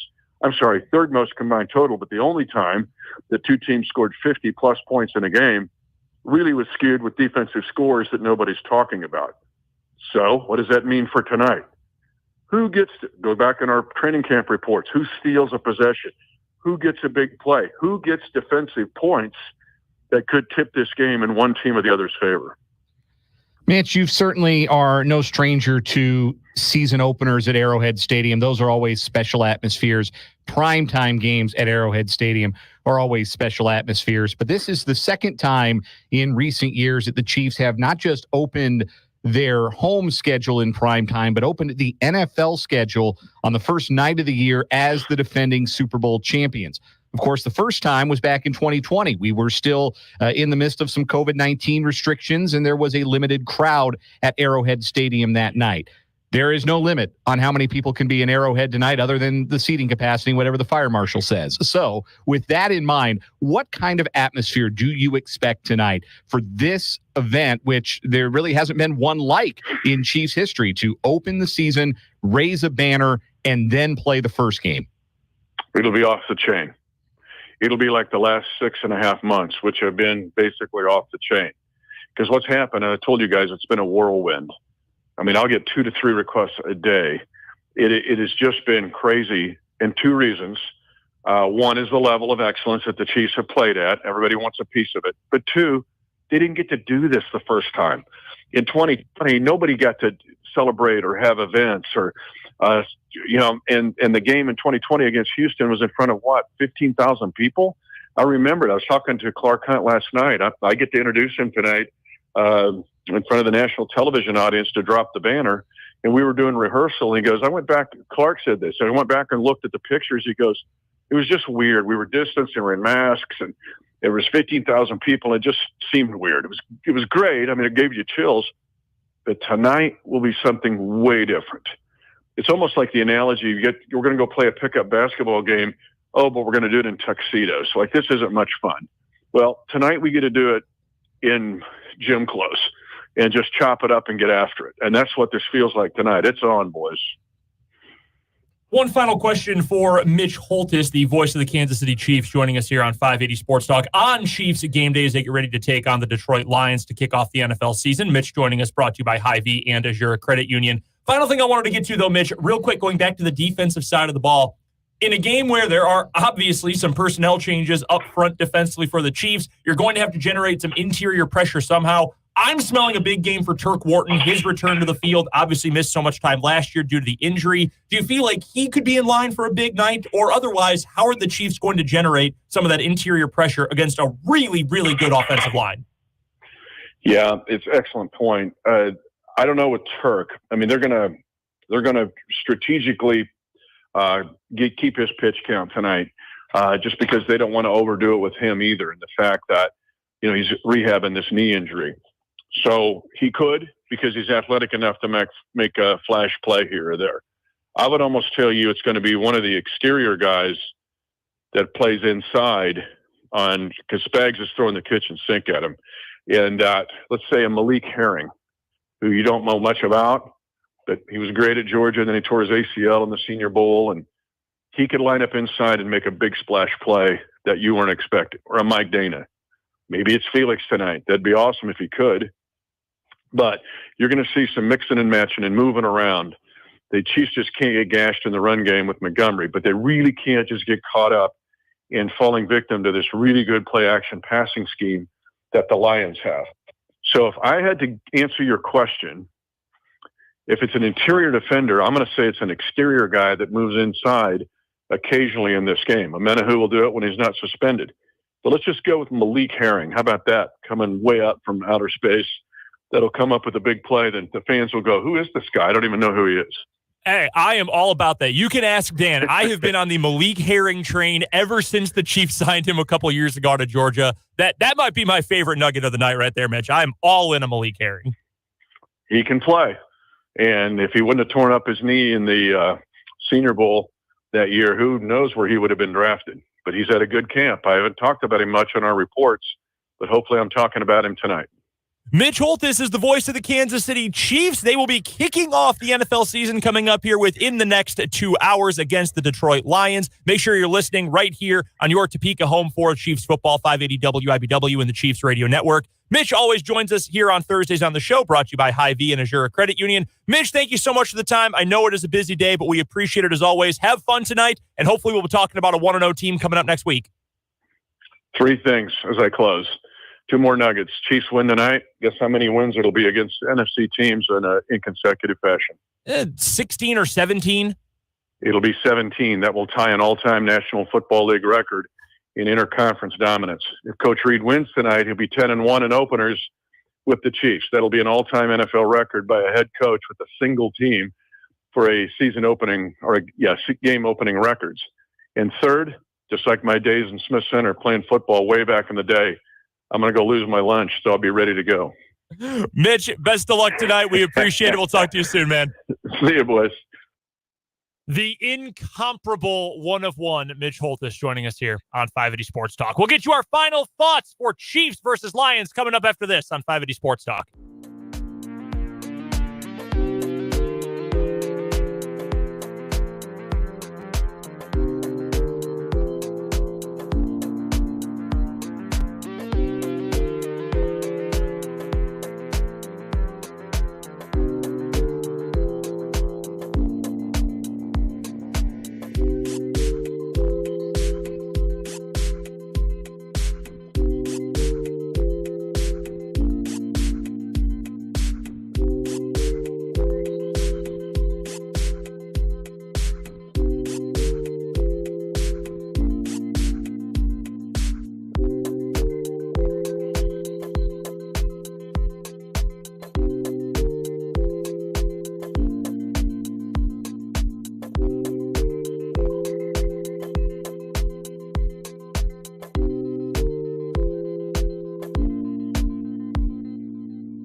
Can't you hear the start of the 2023 season knocking? Chiefs versus Lions coming up here in just a few minutes. Brendan and Dan wrapping things up with you. Pre-game coverage begins in just a few minutes, I should say.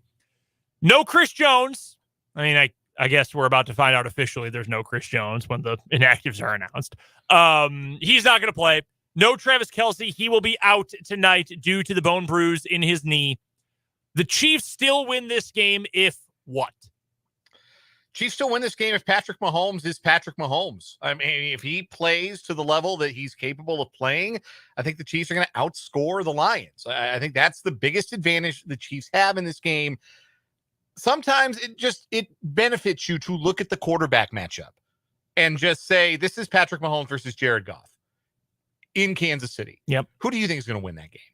Patrick Mahomes hasn't lost a whole lot of games to inferior quarterbacks. That's been a pretty good barometer for who's going to win a game. I like Mahomes. I like Reed. They've had a whole offseason training camp, weeks of practice to prepare for this game. Maybe the absence of Kelce throws them a bit.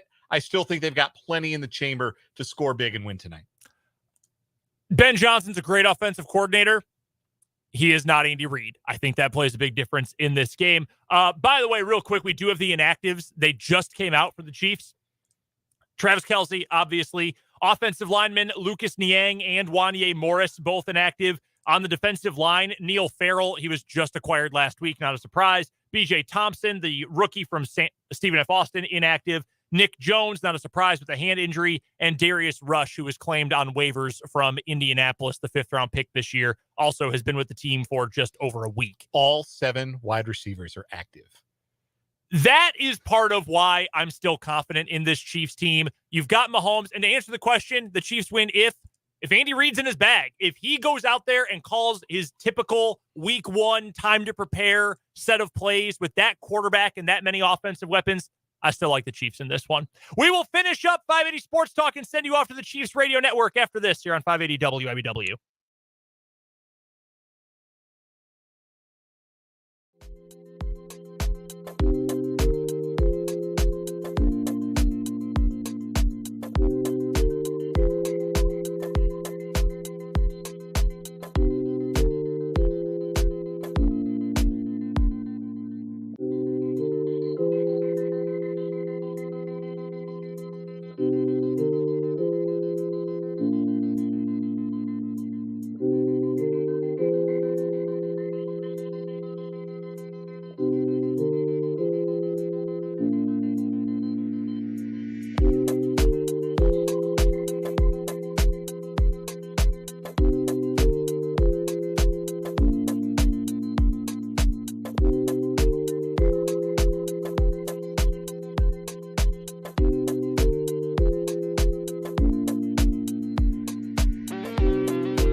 Let's wrap up 580 Sports Talk with a Week 1 final word. Since the NFL instituted the NFL kickoff game in 2002 and made it where it was the Super Bowl champ hosting the first game of the year in 2004, only 3 defending champs have lost the season opener. The Giants in 2012, the Ravens in 2013, though they had to go on the road to Denver that night, And the Rams last year, it's been dominance by the home teams in this series. That's another reason why I think the Chiefs get over the line tonight. I don't think the Arrowhead crowd's going to let them lose. It's going to be nuclear in there. I think the Chiefs get off to a fast start and win a close one tonight, because I do think the Lions will punch back, but I ultimately think the Chiefs win. I understand there's no Travis Kelce. I understand there is no Chris Jones. And I understand that the Lions just earned their hype with how they finished off last season. I also know this. One of these teams has Andy Reid. The other one doesn't. One of these teams has Patrick Mahomes. The other one doesn't. Give me the team that has those two guys. Give me the Chiefs. I'm going 35-24. Chiefs get the win. They start the season at 1-0 yet again. We will break the game down in full coming up tomorrow on 580 Sports Talk. Matt Derrick is going to join us. We'll also talk plenty of college football. We'll hear from Cooper Beebe, starting offensive guard for K-State. And we'll talk to Jeremy Werner of 24/7 Sports and IlliniInquirer.com. Great coverage of Illinois and my former boss. He's going to join us tomorrow to talk about KU versus Illinois. Enjoy the Chiefs game coming up. Pregame begins at the top of the hour. For Jake LeBon, for Dan Lucero, I'm Brendan Dworzinski. Go Chiefs. We'll talk to you tomorrow on 580 Sports Talk.